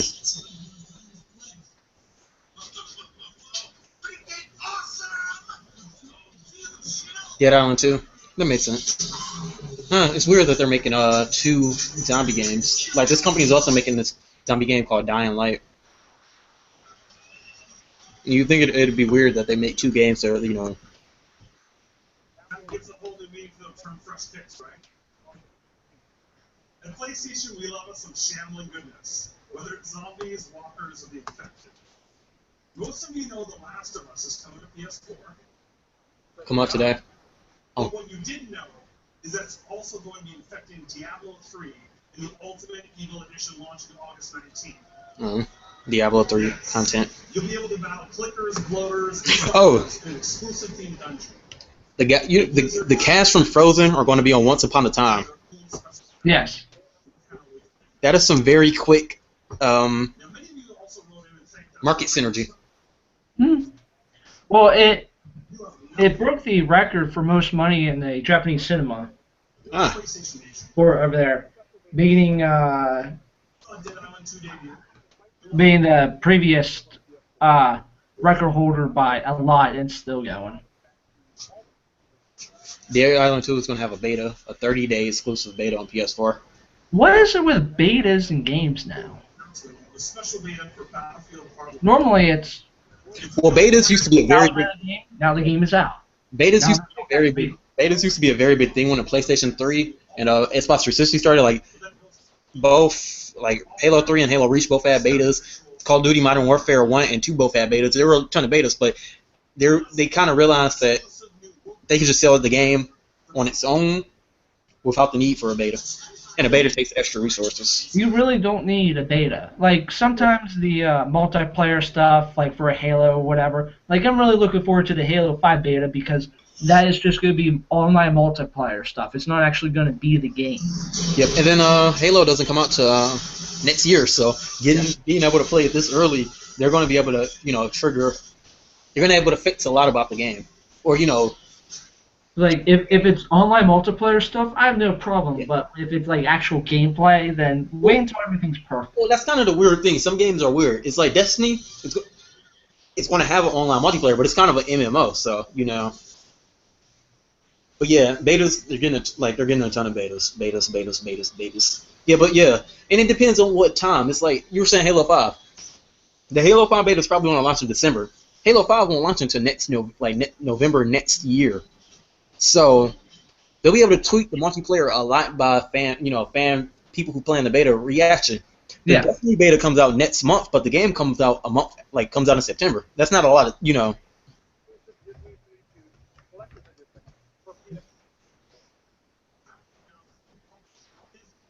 And now we're talking about the Disney Infinity HeroClix stuff. What? The Incredible Hulk will join the popular Avengers What? exclusive Disney Infinity 2 Collector's Edition. PS4. That's bullshit. Finally, as Andy mentioned earlier, See, that's the. I don't like that type of stuff. Really, on launch day, a figure. you're gonna get an incredible amount of exclusive in-game from unique weapons. I can understand stuff like these unique weapons and digital stuff, but locking a figure to one platform or being a point a lot of kids play Disney Infinity and stuff. But you have a lot of kids who play it on the Wii or the Xbox 360, and the Hulk is like a very popular Marvel character. So pretty much saying that you have to buy Disney Infinity once for PlayStation, as well as the system you actually want to play it for to get the Hulk, seems kind of BS. Yeah, a bit. Yeah. I don't. Yeah. Will lose the first figure is better than the other. Well, Smash is right. I was thinking about. I haven't played Disney Infinity, but I'm really thinking about picking it up for the Marvel That's what brand new things never seen before. expansion. This next partner is a great example of that. Proud to announce a new partnership with Paradox Interactive. Every single Paradox studio is currently working on an exclusive PlayStation 4 game. And here's a look at the first one. That's interesting. Is proud to present user-created open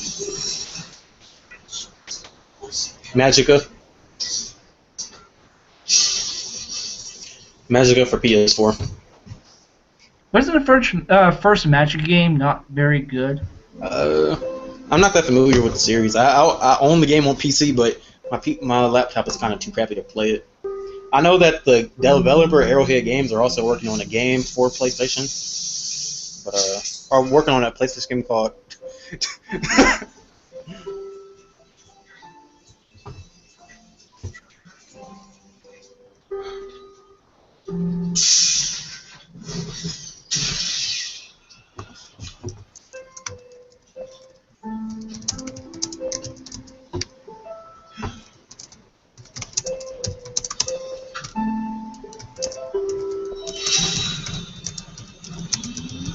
Magic 2. Yeah, but Magic franchise seems to do well. Like, they have a Magic card game.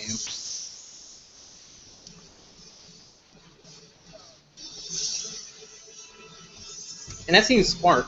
Paradox, they make pretty popular PC games, but they're a pretty small developer, meaning you could probably buy exclusively for most of their games to be on PlayStation and PC. But yeah, I don't think they're still showing any heavy hitters that most people want. And I think since they're doing this letter statement, they're probably going to try to show Last Guardian if they're smart. Now, faking a 12-year-old girl's letter is just kinda sad. Miracles. Uh-oh. I'm only 12 years old, so I was not alive when some of the best games ever made came out. Psychonauts. Now a lot of them are gone forever. I played a massive. They're going to bring back some of Tim Schafer's old games. One of Tim Schafer's old adventure games. I would have to pirate it. Monkey Island? Not nice. It's Monkey Island then if you're talking about Is pirates. there anything you can do to bring great I'm trying to think what like one of Tim Schafer's, Back from the Dead. it's either. It's usually Sally He worked on Monkey Pirates, which is a pirate game. But he also worked on that zombie game Okay, so about the dead pinatas. 12 at first, now she's 10. There's a fingerprint. Let's move that over. That's got knuckle hair. I think it's a 10 or 12-year-old. Let's pan it up a bit. That's not a 12-year-old. Tim Schafer. That's Tim. I love me some Tim Schafer. He's a pretty funny dude. Sally, all right. We have some great news for you and the fans. After 15 years, Double Fine, in tandem with a third-party production team, will be remastering your classic adventure game, Grim Fandango. Grim Fandango. That just got, Sony just got a lot of big praise for that. Grim Fandango is a legendary game. Frankly, never heard of it. It's a Exclusively to both PS4 and PS Vita. it's a very old it's an old school LucasArts games. Like back in the day, LucasArts they made a whole bunch of like PC action adventure games, and like Steven Spielberg and a lot of those guys would like work on them. So like it's a very funny game. Like they made a ton of funny games. Its next partner shares our love and support independent fantastic games. Yeah, To PlayStation like Flanders Lufthansa's they're shooting. Also, now they're going into the sole PlayStation digital and remaining only exclusive games. awesome slate of new titles. Oh, cool. Officially joined forces. Broforce? Really? This team will be making their console debut exclusively on PlayStation platforms. forums. Oh, Broforce is pretty awesome. It's like a if it's the game I'm thinking about, yeah. It's like it's a pistache of all the '80s movies. So you play as like Sylvester Stallone, or you like play as Blade, ripoffs. Well, it's computer games now going to be on the... Yeah, PC games. Yeah, and they've been jumping heavily in with the indies. Not a Hero, PS4, PS Vita. Yeah, they really like their art style. They really like their very artsy house style video game.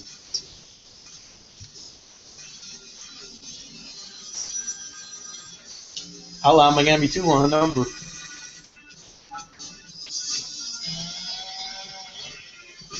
Yeah, I'm really looking forward to what Nintendo's showing tomorrow, though. Like they're supposed to be showing off NFC figures.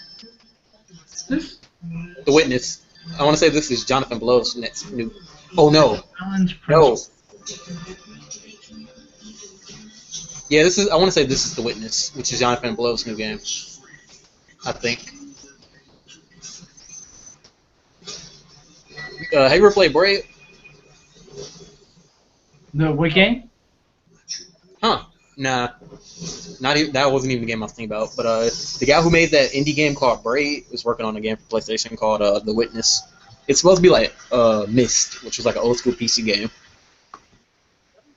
You know, after watching the likes of RoboCop and Ronan, Broberry, and Broforce, I can't help but throw out all of our PlayStation names. Got Andrew Brookhouse, Scott Brooklyn, Broke, Broshida, right? So far, we're about an hour in. Yeah. So far they haven't had. They have to show off The Last Guardian. I like this idea though, where they're saying like I like this idea that they're using like people writing in letters. One creator who's always pushed artistic boundaries in gaming with inspiring stories and offbeat worlds is Suda51. Oh, this is about to be Lily Bergamo. And his next twisted trip is only coming to PlayStation. Lily Bergamo, Suda51. Oh man, this guy is awesome. I love me, dude. Suda is like the best way to describe. Are you familiar with Suda51? No. All right, he's the Quentin Tarantino of video games. Like sometimes he makes very intellectual based games like Killer 7, but a lot of his games are very B shot horror. Yeah. In the same way, Quentin Tarantino will make a very good movie like Pulp Fiction, but then make something called Grindhouse. But this doesn't look like Lily Bergamo. Because he did announce that he was working on the PS4 title, which was like anime looking last year. So And this kind of looks all weird and twisted, like a grindhouse horror movie.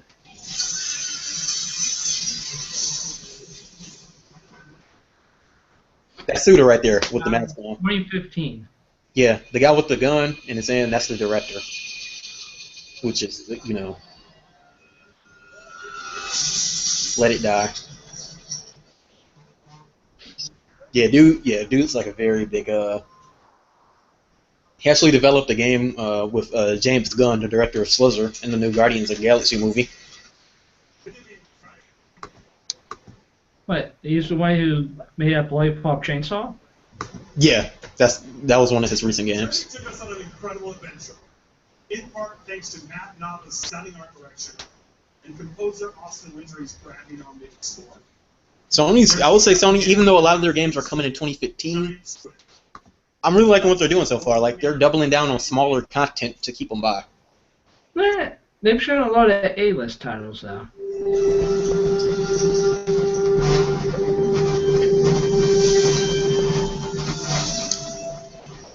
To know.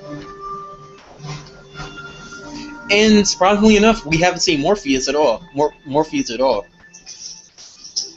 Which I know a lot of people were doubling down that they were going to, you know, even I was expecting after they showed on Jimmy Fallon that they were going to go heavy in with the VR. Even though this kind of looks like it could be a VR game.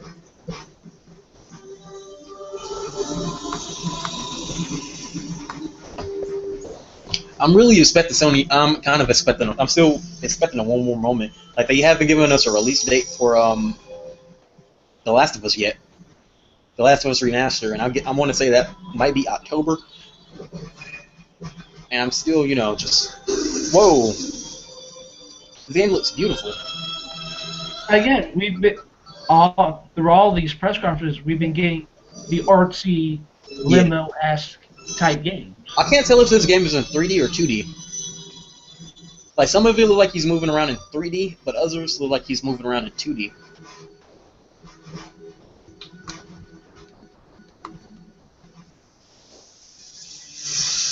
Abzu.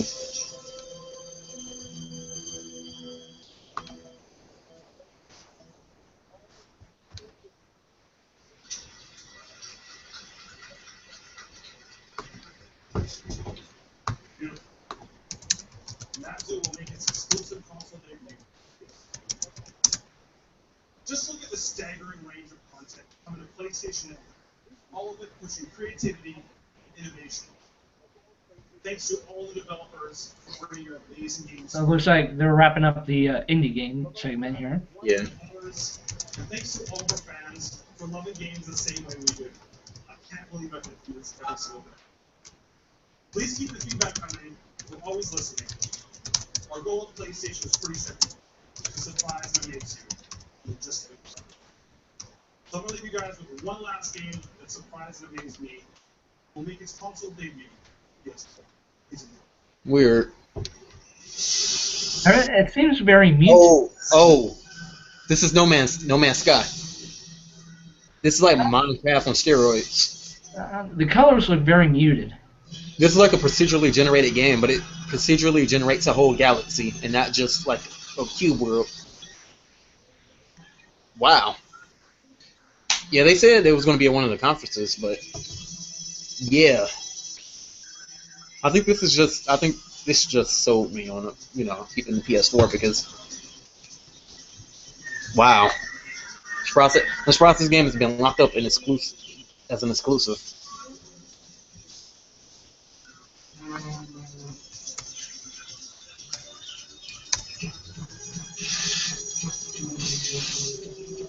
I don't like the color scheme. Well, I think it changes per planet, I want to say. Like like he's about to get in a spaceship probably and fly somewhere else. Or not.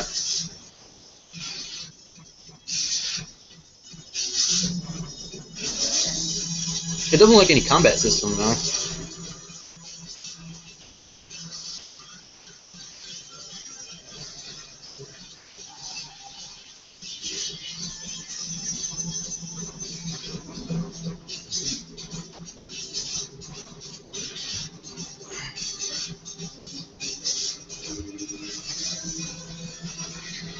Yeah, you see like he's going in outer space. Yeah. Again, the colors are a bit weird in outer space. Yeah, this color palette reminds me of that Fable game, the Fables game by the Walking Dead guys. It has a similar, very purplish, very, I guess neon would be the right word. I like to go into different planets like that. It's very seamless. Yeah, I think this is going to be the next Minecraft. I think this is going to be I think this is beating the Minecraft guys to the punch. I think this is probably what they would have done for Minecraft 2. But I don't see how that is. What you mean, like how this relates to Minecraft? Well, it's a similar game where it's like randomly generated planets. I mean, they already have randomly generated worlds. I mean, with the Xbox One and the PS4, they're going to get. Also, this like massive. This has a very big multiplayer aspect. Like, say I find a planet, like I find a brand new planet. Whenever anybody else who plays this game goes to that planet, it's going to say discovered by Shinji_70. Or like, yeah. I mean, that's nothing too big. I don't know. Like, this is supposed to be the new independent hotness. Hmm. I like how my man's just like, yeah. I don't know. It kind of seemed a bit weird with that. Well, I will say that's indie games in general. We're a group of friends making No Man's Sky. It's a science fiction game, I guess inspired by the kind of sci-fi that I grew up with. The battered book covers of Heinlein, Asimov, Clarke. We're just getting some background for No Man's Sky. Yeah. We've created I will say this is probably one of my most anticipated games. Since it was shown last year at the Spike VGA Awards, and it was probably what made the biggest impact out of all those games.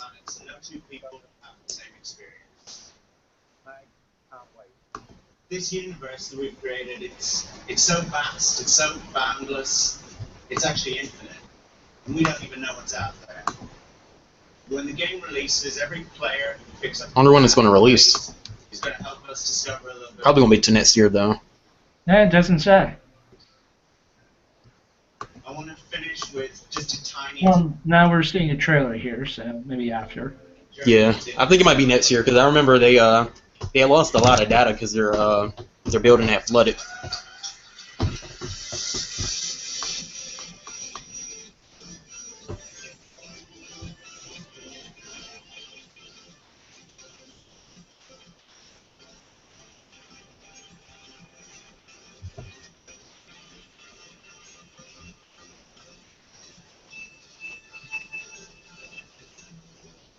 Yeah, I want to say the show ends. I think this might be the last thing in the show.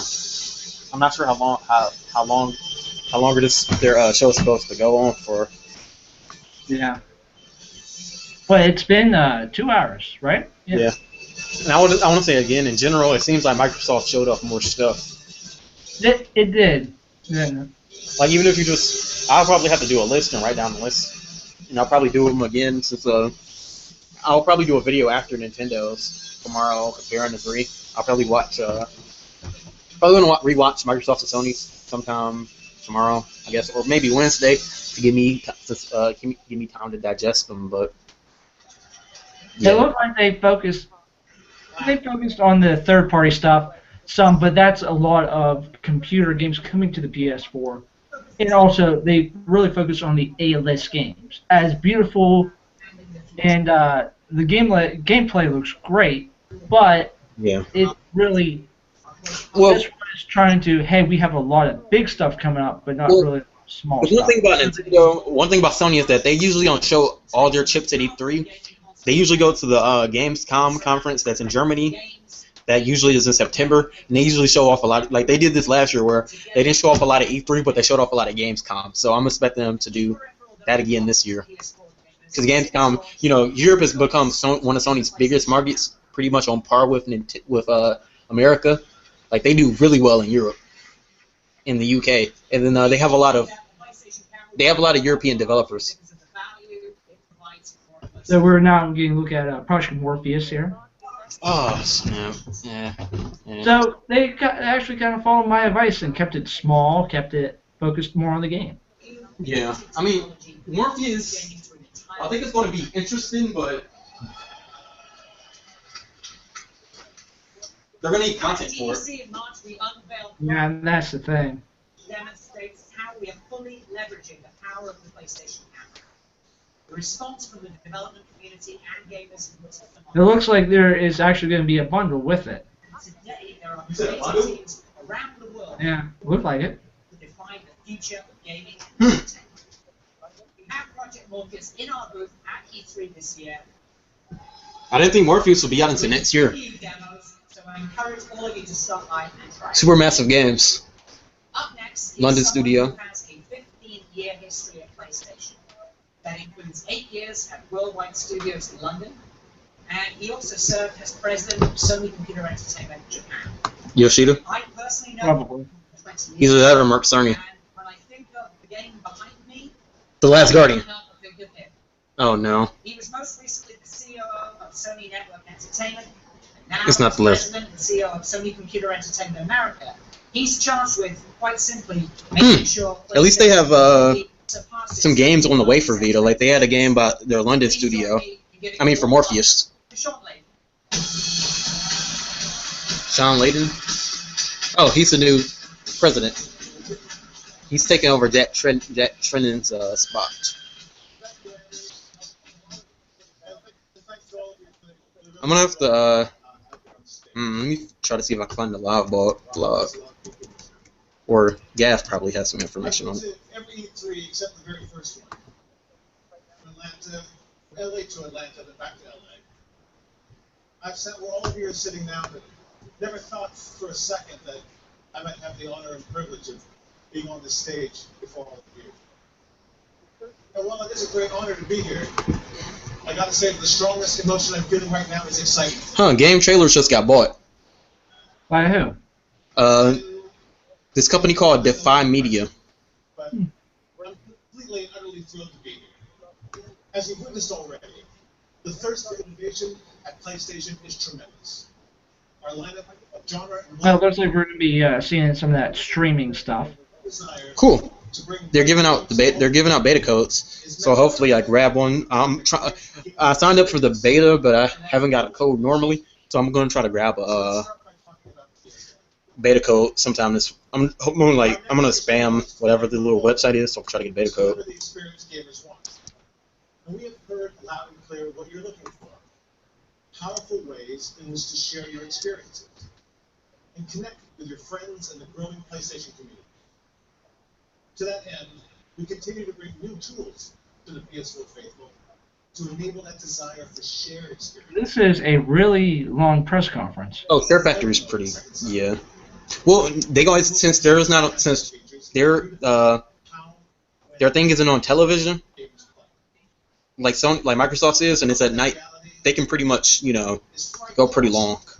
But still, you don't want to go too long and you put your audience to sleep. Yeah. Well, Sony's usually been pretty long. Now they're talking the numbers game. More than 1.25 billion hours have been spent gaming. What? More than 1 billion multiplayer sessions have been played on PS4 since launch. That's a lot of deathmatch. Yeah, I've been playing Warframe, free-to-play game. The share button on the DualShock 4 has been pressed 228 million times. But man, that share button is kind of wonky. I think it's gotten better since the firmware update. But it's great when you're taking screenshots. But I've had problems with the video it captures. Yes, I've been waiting for that. That'd make With the simple press of the DualShock 4 share button, that'd make the podcast easier because I know a lot of the YouTube guys they stream their video. to their YouTube channel. They stream you know how you were talking about not having your face and whatnot. Mm-hmm. A lot of YouTube guys just take video of games they've been playing, post that, and then put their audio over that. Yeah, it's a Let's Play. Yeah. PS4 is also the first console to allow you to live broadcast and spectate game sessions. Yeah. Already, But Microsoft does it as well now. So you just can't say we were the first to do it anymore. You can't, PS4.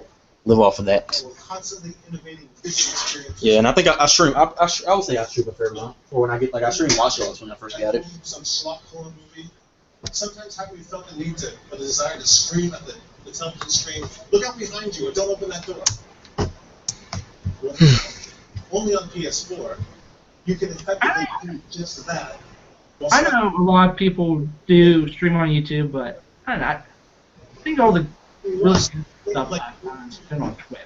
Yeah. Well, I don't. Yeah. Well, there's the thing that YouTube. There's the rumor. There's been the thing that YouTube is going to buy Twitch. Like the Wall Street Journal and a lot of other big tech places have been saying that they're getting this information that YouTube was going to try their own streaming service, and I'm pretty sure they got it, but there's no, even as big as YouTube, there's nowhere they're going to be Twitch at this point. So I think they're going to buy Twitch and then integrate the services where it's like you have your YouTube channel and it integrates with your Twitch channel or something similar to that. I've seen live streams on Twitch and all that, and it works for the most part, but there seems to be more technical difficulties than with Twitch. Yeah. But that might just because it hasn't been around for that long. Well, yeah, and I think Twitch is still a pretty small outfit, all things considered. They don't have the muscle that Google has. And then they also stream, it's not just the amount of games they're streaming, it's like the types. It's like Dota and League of Legends. Those get a ton of views. And a lot of the fighting game stuff get a lot of views. And so, their servers are always getting taxed. It's like Streamed out earlier doing the Microsoft stream. A lot of speedrunners as well use Twitch. That's their main stack. We have more than 25 free-to-play games coming to PS4 in the next 12 months. Kingdom Under Fire 2 from Blue Side, Planet Side 2 from Sony Online Entertainment. There you go. Cool. And Guns Up from Valkyrie Entertainment. And on PlayStation, at point of entry, Free to play. Free to play means Free to play. Free to play. Yeah. Let's take a look at that. A video, everybody. I know Sony were going to play the numbers game. They just waited till the end.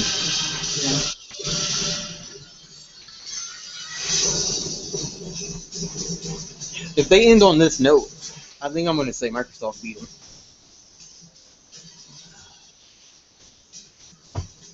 Look, they're announcing a lot of cool stuff, but it even says certain features are available for free. How are you going to have that up when you're doing a free-to-play service? You're talking about free-to-play games, and then you're going to say, well, not really. Well, you can buy this, and this, and this. Or I don't know microtransactions stuff. That's what free-to-play is. It's just a misnomer for it's free, but you have all these multi-transactions. Yeah, War Thunder came out last week.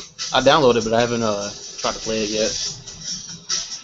I've been really waiting for a good free-to-play MMO though to come on the system. I was playing that DC one, but that's kind of okay. So.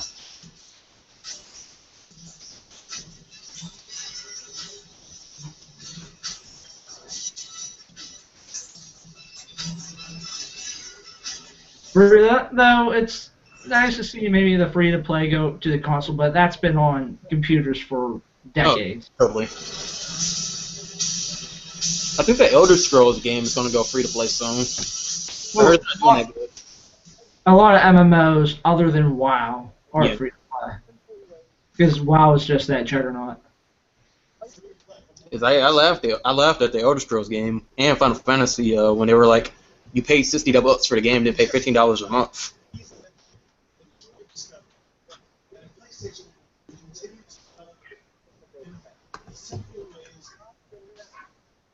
So now we're getting that PlayStation Now with the streaming. Yeah, they're probably again with the beta. Again with the beta. Oh. Stop with the betas.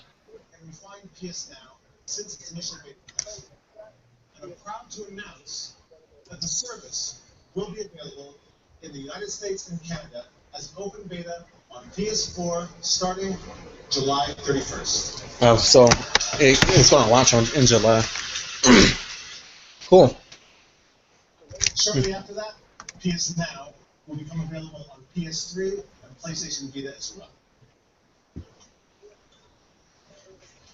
We also want to unlock our library of games to those who still don't own a PlayStation device. Yep, you can use it on tablets. We're bringing the PlayStation experience to select Sony television. Yeah, you can bring it. They're going to bring it to Sony TVs and Sony tablets. Is available in your area. All you need to do is get a DualShock 3, and you're able to play our vast catalog of games. Yeah, that's pretty good. During the open beta, PlayStation gamers will have access to more than 100 PS3 games from the industry's best publishers, our own worldwide studios, as well as the best. Ooh, Atlas. Hopefully they got the Persona games on there. In our booth at E3 this week, you can play such major hits as Dead Space 3, Dawn of War Ascension, Metal Gear Solid 5. Interesting, we haven't heard a lot about the remakes. Ratchet & Clank. Yeah, it's been a lot of new IPs for the most part, other than like Far Cry 4 and such. Yeah, they say we were supposed to get it was rumored that we were supposed to get a whole bunch of remakes on disc. And gather insights about your experience with the service. Oh, PS3 games that came out last year. To test a range of rental durations and prices. We do look forward to hearing from everyone who participates in the beta, as your voice will have a direct impact on the development of our service. Bringing PlayStation Now to PlayStation Vita is another example of our commitment to the platform. I think I'm going to get a Vita. With PS Now, Vita will have the best catalog of games available on a mobile device. And the only mobile device with access to the deep library of PlayStation games. Innovation on Vita continues, and its integration with PlayStation 4 has expanded the way gamers use the device. Remote Play gives Vita owners access to PS4 games. And now we're just getting to the technical mumbo jumbo stuff. Yeah. Remote Play, PS4 blockbusters such as Snooze and Assassin's Creed will further showcase PlayStation Vita as the ultimate mobile platform. In total, there are more than 100 Vita titles in development today, including Tales of R from Namco. Please announce Type 0. Ubisoft's beautifully hand-drawn RPG, Child of Light. Please announce Final Fantasy Type 0. Like I said, Square Enix isn't supposed to be at E3 at all. Yeah. Which is unfortunate, but they said they're going to do their own thing. Coming to Vita, and it will be the full console experience with co-op included. We got some Minecraft guys. Yeah, the Minecraft thing has been announced for a while. Yeah. I look forward to sharing more gaming experience. Minecraft is just so big that they kind of have to announce it or reiterate it.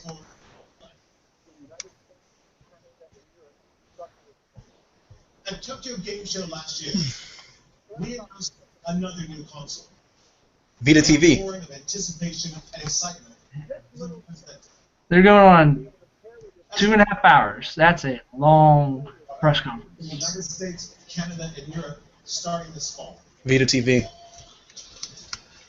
So let's talk about PlayStation TV. Yeah, PlayStation TV. It's like Apple TV, or like a Netflix box, but it plays Vita games. They're trying to get in before the Steam machine. Yeah. Well, Steam machines are going to fail because they're too expensive. This thing is like $100. Well, the Steam machines are almost basically like they are a computer. Yeah. I don't think the market wants Steam machines, to be honest. I like the idea of the Vita TV though, where it's like you buy one PlayStation 4 and you put Vita TVs all over the rest of your house, so you can stream your PS4 over your local network, kind of like how the Steam machines are doing. In total, that's nearly 1,000 games that PlayStation TV owners will have access to at launch. PlayStation TV will be available for $99. Yep. Smart. We will also offer a bundle for $139 that will include a DualShock 3, an 8 GB memory card, Smart. an HDMI cable, and a digital voucher for the Lego Movie video. This is smart. The Vita has kind of I wouldn't say flopped, but it's not been doing well in the West. But this PlayStation TV could. I would call it flopped over here. Yeah, I guess. This Vita TV could this PlayStation TV could clean up in America if marketed well. Possibly.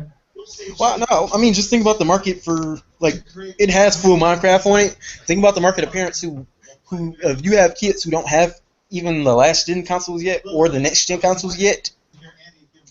And think about just the idea that you buy this $99 or $140 box that has a ton of games on it, can use Netflix and all that type of stuff, you know. Personal favorite of mine, PlayStation. It wasn't a multi-million seller. They were unafraid to go against the gun. It was courageous in its ambition. It brought a completely new experience to gamers. It's an incredible time to be part of the PlayStation family. I look forward to growing our gaming community through breakthrough experiences that inspire and delight. Yeah, this is the end, most likely. Yeah. They'll say this went on way too long. Yeah, he's trying to get. Well, this is the new CEO, so he's trying to get his footing. He's trying to,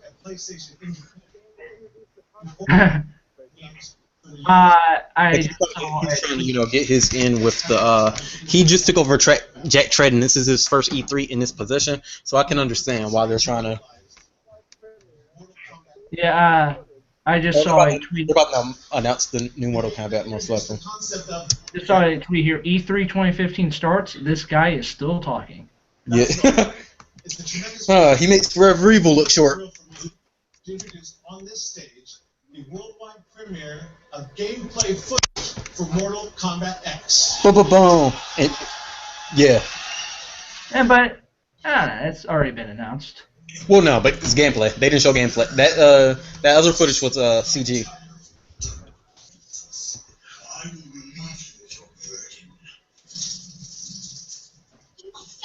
New characters.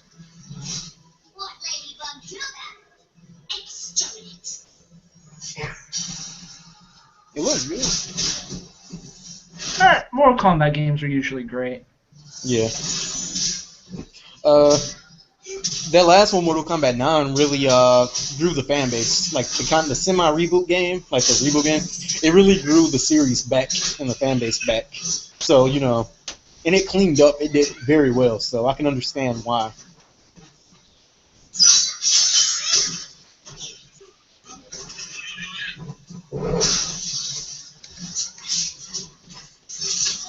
And I'm funny. I'm browsing Gap, and the guys, like all the people in Gap, are like, this guy's the new CEO guy. They were like, he's awful. He's a terrible. He's not charismatic. Yeah. That's the thing about Jack Tritton. Jack Tritton was the man. He was very. Oh, and even with Phil Spencer, he's not more personal type. This guy is very much business suit. Yeah, he might be nervous though. I want to say maybe. I think he might be the only CEO to really come out in a suit. Yeah.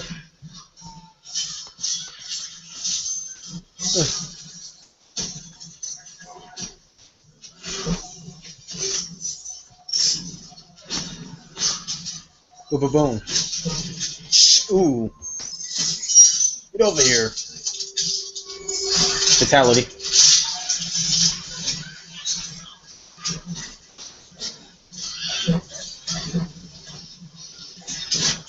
Ow.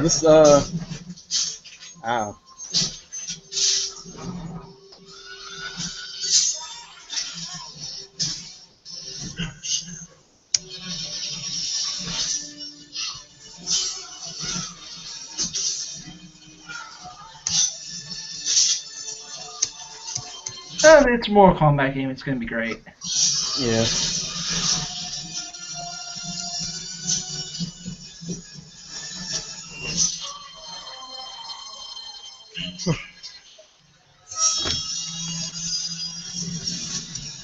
Who's next? Mortal Kombat 10, 2015. Really, what can you say? Thanks, Sean. At PlayStation, we know building a portfolio of incredible games is paramount. But we also know that PS4 owners are using the console extensively for watching their favorite movies, TV shows, and listening to music. Millions of PS4 owners are using the likes of Netflix, Amazon. See, Microsoft was smart to walk away from all this media stuff. Yeah. This is what they kind of got blasted by last year with the media stuff and all that. They went straight games. Now this is long. They should end this. You don't need a 3-hour press conference. 90 minutes is nice and good. 3 hours, no. And we're not just bringing any new content to our platform. In line with our focus on the highest quality entertainment experiences, we're developing and curating content that is tailored specifically to what gamers love most. Such as? Our first original series Powers. Yep, it's Brian Michael Bendis comic. They tried to get it up on FX for the longest time, but they couldn't. In addition to Powers, I know many of you are familiar with Brian's work with Marvel, as he is one of the highest-selling Marvel. Yeah, he's pretty much Marvel's G.F. Jones. He sits on the Marvel Creative Committee and has consulted on every Marvel movie. But my friend, there is only one Jeff Johns. Nah, I couldn't. I think Bendis is just as good, if not better at times. Like his Daredevil run, his Avengers run. I think Bendis is really good. I would say they're two comparable writers in the type of or not even in writing quality or what they are for each company. They're kind of comparable. Nah, it just to me, though I am a DC fan, it's just maybe DC has the two best writers in all comics, or three really. You have Jeff Johns, you have Jeff Lemire, you have Grant Morrison. I don't know. I mean, like Marvel has Hickman. I would say Hickman is one of the best comic writers of our time right now. You have like Greg Rucka. He looks like a Kingpin or Eggman. And his I would say his Avengers run and his Ultimate Spider-Man. I would say his Ultimate Spider-Man run might be one of the greatest comics of all time. And at times, I would say he's better than the original Amazing Spider-Man run, which is one of the, You're right, he kind of does look like. Huh. Yeah. He used to be a power, but now he's down here with us, having lost his powers, and it is his job to answer to those who cannot. Wow, they are still talking. Yeah, that's Sony in a nutshell for him. Again, Sony, you do not need 3 hours. Show us something new about our characters. It's going to show us something about. You are putting your audience to sleep. You did good in the beginning. Don't ruin it now. It's also going to show us what a world with superheroes would be. We don't need to really see this. They could easily put this out in a press. Yeah. Or like a little video of him talking about powers. We're immensely proud that we're here today to bring it to your television. Now, I'm a gamer. I'm a game writer, and I know that gamers and comic book lovers. Or heck, Halo Nightfall was announced in literally 30 seconds, and then they moved on to Halo 5 beta. Show something original. And one of my jobs as executive producer of the show is to make sure that the TV show gives us what the comic book gave us. I mean, I think this would have a bigger impact if he said it was a Powers game coming with the show, but. Now, the good news is we have this great team behind the scenes. Our showrunner is award-winning novelist Charlie Houston. Our executive producer is Remy Omushan from Falling Skies and Capricorn. Our other executive producer is David Circle Confusion. Come on, Sony, you were doing so well. They are slowly circling the drain right now. Yeah. I think it's been going on forever. Oh, now they're showing concept art. Why are they showing concept art? All summer long, we're going to have all kinds of announcements and teases and all kinds of stuff you behind. But just you had one job, Sony. One job. This conference was going so well till Sean showed up. They have literally talked for 40 minutes about really nothing. Everything I love about really crime fiction and spectacular superheroes, mashed up together for something completely new. Bendis, go. Hey! I love you, Bendis, but go. Go write a comic book. Yeah. Go back to messing up the X-Men, dude. Well, I wouldn't say he messed up the X-Men, but yeah, I'm not the biggest fan of his. Well, I'm not a big X-Men fan, to be honest. So I'd much rather see him do like a Luke Cage book or something. The inside joke. But I say, when are we going to get to play the DC MMO where you can play Batman and Superman against each other? Ah. We want to make sure that there's many. I mean, we saw in Batman and Superman. Where is it at E3? Yeah. So every PSN user in the US will get to watch the first episode of Harvest for free. Oh, the rest of you guys gotta buy. As you're aware, we're constantly bringing more value. Oh, now they're talking about PlayStation Plus again. Cool. Today has come in the form of discounted games, early access to beta programs, and the Instant Game Collection, which has resulted in a 190% increase in Global Plus subscribers. Again, you don't need 3 hours. For more value to Plus, There's no reason why this should be 3 hours. I'm pleased to announce that all Plus subscribers in the US Ratchet and Clank, I'm sorry. is for free. Okay. I think E3 in 2015 is about to start. In addition to original content, we're also leveraging Worldwide Studios' well-loved franchises. Sony's family of media Ratchet and Clank the movie new theatrical comes out next year, and then 2016 we're getting a Sly Cooper movie, highly new audiences. and a Heavily Sword movie came out. Ratchet and Clank, the movie. No, Sony, no!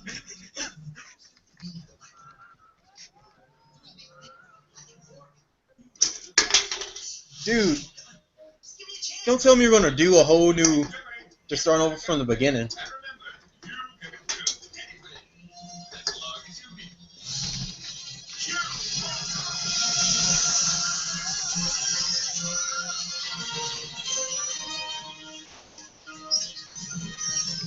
I guess they're going to announce a new game sometime next year to go with it, or a re-release of the first 3 games for PS4.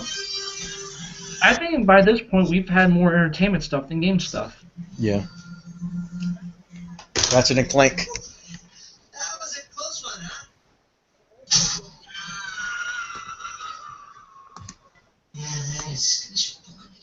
huh? Again, we could have watched the Microsoft press conference twice Yep. now. And Gaff has went down, so Gaff is probably...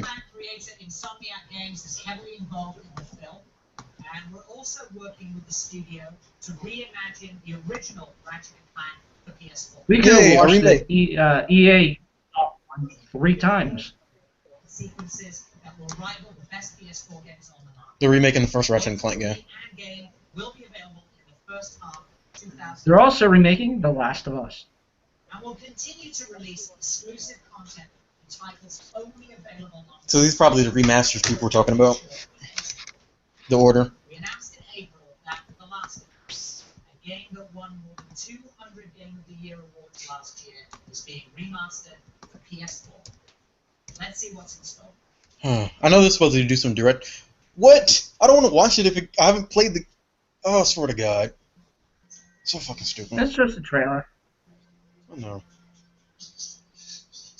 No, but this is a big spoiler. How was it a spoiler? Well, that right there, I know enough about the game to know Joel's his motivations, and that was a pretty big spoiler about his character background. Who isn't allowed? But I guess the game, you think they want to, you had a lot of people like me who were mainly 360 owners who came to the PS4. You think they want to, not do a spoiler trailer? I mean, at the end of the day, I don't mind, but Well, they're because a betting lot that of you, for the people who want to play it, they've already played it. well, it's like a movie this is like a movie trailer. A lot of these scenes are probably out of context, except for like that first scene they show. I don't think that should have been in it because that's pretty,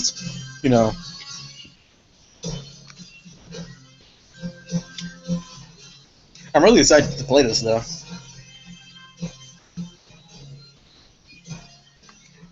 And I think this is supposed to have a director's commentary track, like DVDs do. I've been noticing that a lot of games are starting to do that now for their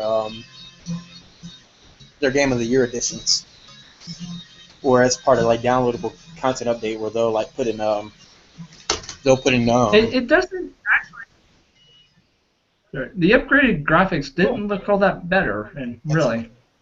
Well, I don't think you're going to get that better, because it's still a PS3 game. They just said that the gameplay looks like the cutscenes now. Next month, I'll probably pick it up. Well, Oh, they're still going. Now we're talking about Metal Gear Solid 5, which is cross-platform.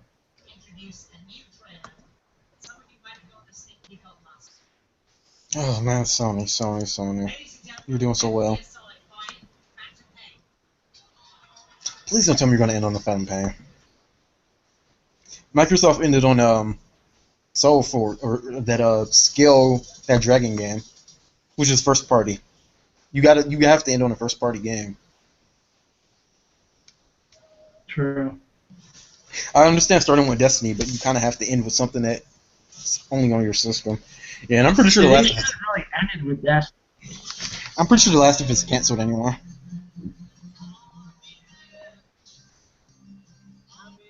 I'll just say it like Sony has, they said it wasn't canceled and stuff, but I understand they do have games that we haven't seen, but they're probably saving for TGS and Gamescom.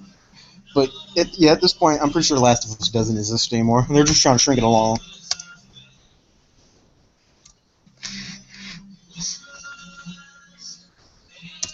Metal Gear Solid is arguably not a game.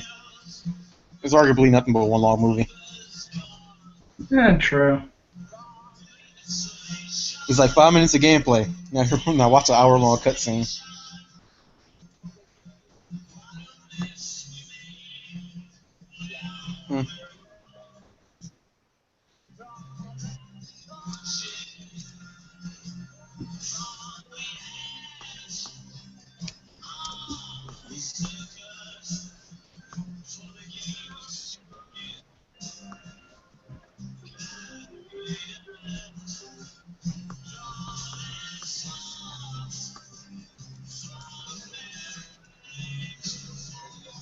The trailer is somewhat interesting.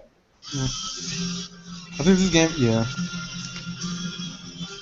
Wasn't it last E3 where we actually saw? Wasn't it last E3 where we saw a gameplay trailer on the Xbox One? Yeah, I don't think it was Phantom Pain though. I think it was whatever the prologue is, Ground Zeroes.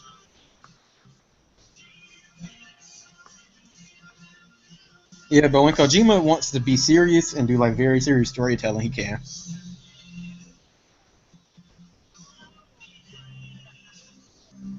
Yes, we will defeat Solid Snake with a plastic chair. Solid Snake is Jack. Solid Snake is Jack Bauer. Yeah, I think this one is supposed to be doing like child slavery, like children soldiers and stuff like that. It's gonna be very heavy. I honestly want him to do another game in his Cyberpunk series called Snatcher.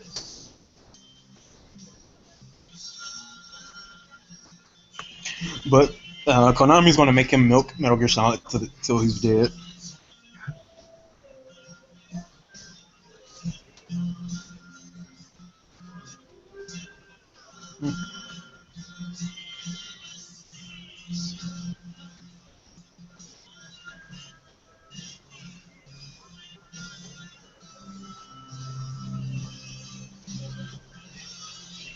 But I'm just saying, with a game like Metal Gear Solid, quiet. And there is always the joke that the gameplay is half hour while the cinematics is 8. But this really seems like that could very well be the case.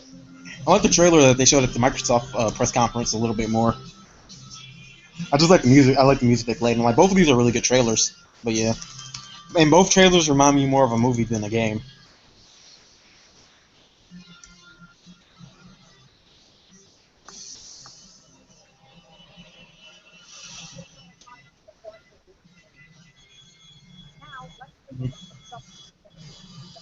But man, whew. Come on, Sony, Call it a day. We're all tired. New trailer.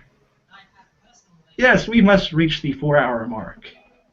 Their games have kept PlayStation gamers up late at night for generations. As they pioneered new genres, new experiences. Take a look. What time does the Nintendo press conference start? Oh, this isn't it. I want to say there's my end at 11. They might go straight to 11. I wonder what this is. Again, you don't need a 3-hour press conference Oh, this is at all. I think this might be Grand Theft Auto. Yep, Grand Theft Auto 5 for PS4. Again, it's already been on the Xbox for. Well, they don't care.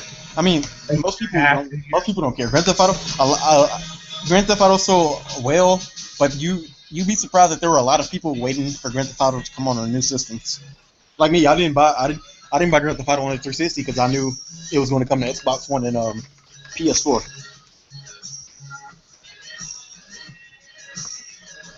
So.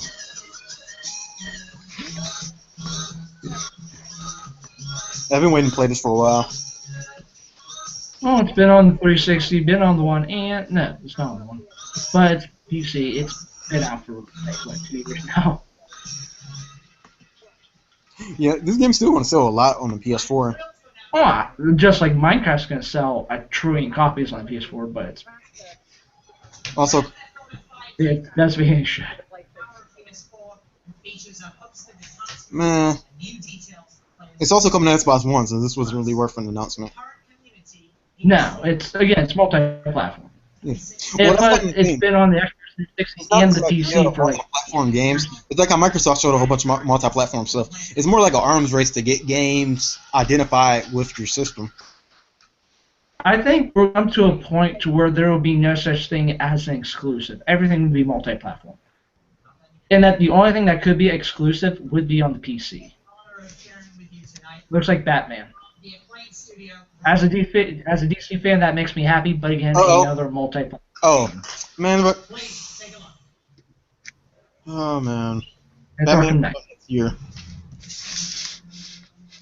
Well, at least with Kevin Conroy voicing Batman. Yeah, I guess. That. Yeah. Well, Batman has always been a PlayStation game, to be honest. Like, it's always been marketed as a PlayStation game, and so they've always got the cool DLC. Like, the original Arkham Asylum, the Joker. You can play as the Joker. Oh, cool. Fuck, this is gameplay footage. Damn it, just show a trailer. I want to see more first. I mean, this looks cool and all, but the game isn't coming out next year now. That kind of pissed me off since it kind of made me... Wow, that's a big city. I mean, it kind of made me angry. In the universe. Well, I mean, what's the name wasn't that big though, Arkham City. But those are on the old systems. But yeah, I wonder, what is Gotham more decrepit than post Forever Evil right now? Yeah. Is regular Gotham just as bad as just Forever Evil? See, yeah, this is more downer crap. And now I'm going to contradict myself by saying this is worthless because we get to see the Batmobile. And, you know, being DC guys, this is kind of our, you know, more in our wheelhouse. I mean, it is the Batmobile, but, again, multi-platform. Again, that's the thing. They don't, a lot of people, like you were just asking me, you asked me, was Destiny coming to PS4? That's the thing. I know a lot of guys. I knew a guy who had Xbox One in my job, and we were talking about Watch Dogs. He didn't know it was coming to the Xbox. He thought it was a PlayStation game. Same thing with Call of Duty. I mean, these kind of things work. In this day and age, with how many commercials, with all that stuff, it's how can you not know? Well, that's the thing. A lot of the commercials that show all the platforms. Xbox. Yeah, but those commercials are only online. The TV commercials usually say Watch Dogs, and it ends with only a PlayStation logo or an Xbox logo. So I can understand how people would get confused. In this day and age, it's easy to find out. Yeah, I mean, Yeah, like I know. Yeah, like I was talking to him. Like I know somebody who bought a PlayStation 4 for Watch Dogs. I mean, arguably speaking, I bought a PS4 for this game. Kind of makes me mad that the game isn't coming out this year, but you know, Again, I don't know why did it get postponed. delay. More time probably. It's a combo of more time, and Warner Brothers also has that Lord of the Rings game coming out, and they were going to come out at the same time. And I think Batman was really going to kill. Batman would destroy the rings. Yep. I'm sorry. The combination of that, and then while Watch Dogs did really well in the Xbox version, the PS4 and Xbox One version sold the most. It's better for Warner Brothers to delay this game, put Lego Batman out, which is going to sell a lot because it's still Batman. You don't want two Batman games coming out right next to each other, even though you know they're for different markets. And then this game will come out. This game is going to have the benefit of coming out after the holiday season. A lot of PS4s and Xbox Ones are going to be sold this holiday season. So. I mean, it's Lego Batman, just where Lego in a game will sell a trillion copies. So, yeah. Well, I mean, that's kind of the thing. A lot of these companies don't think like that. A lot of these companies think that their games are going to overlap.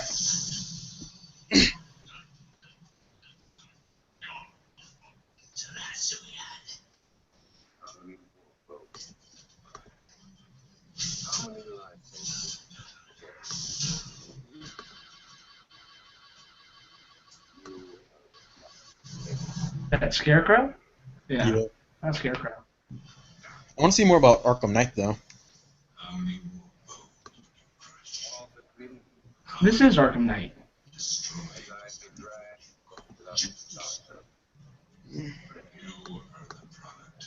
Whoa! That looks. Of course, you need that simple playing.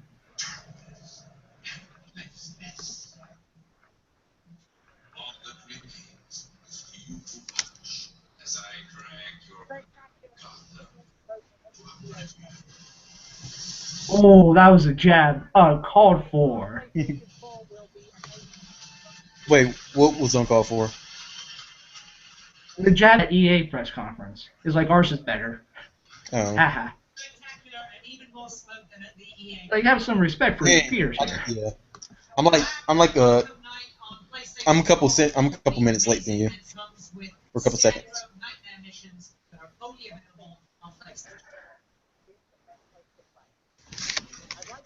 Yeah, they just ended their conference on this. Yeah, Last Guardian is broken. It doesn't exist.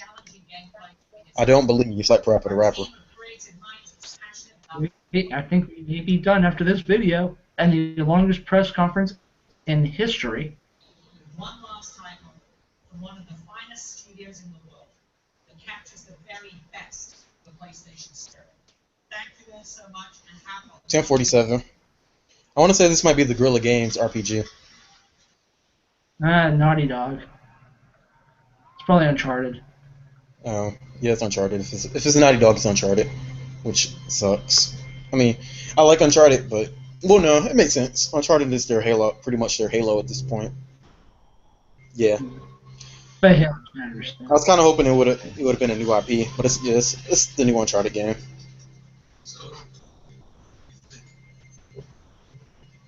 Nathan Drake. It's Nolan North.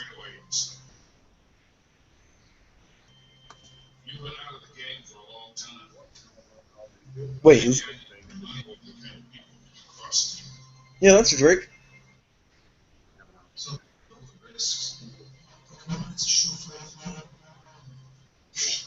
Oh, don't tell me his wife is dead. One thing I've learned in all these years is there's no such thing as a true guy. Holy fuck! Naughty Dog. Yo, Naughty Dog. Yeah, this is coming out next year, I'm pretty sure. I've been out of the game. Wow. Wow. This. One last time. And this is gameplay. One last time.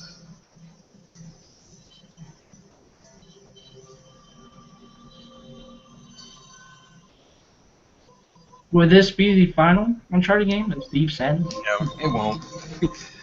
I think this will be the last one that Naughty Dog is going to do, but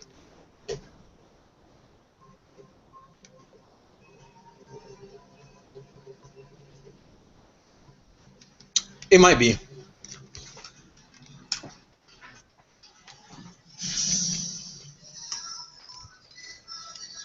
Yeah, this is probably going to be the last Naughty Dog game. The last one. It's either going to be the last in the series, or it's going to be the last one that Naughty Dog does.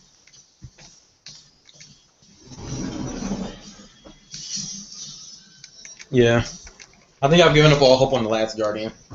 If that game ever existed, they would have showed it. They would have showed it right then. Yeah. Yep. So it's a little weird that we've seen no Final Fantasy, but again, they said that they would put it in their own thing. But it's always nice to see Final Fantasy at E3. We're only seeing the MMO at their event. The new single player one, Final Fantasy 15, and the Kingdom Hearts 3. We aren't going to see those until like whenever the next big Japanese event is. Yeah, that was slightly disappointing.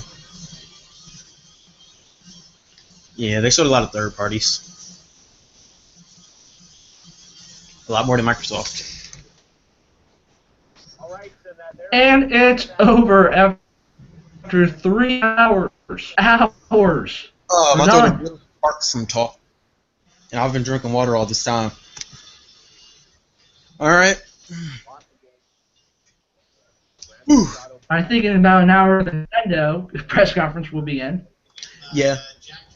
I can't give them a grade right now after thinking, but right now, B-.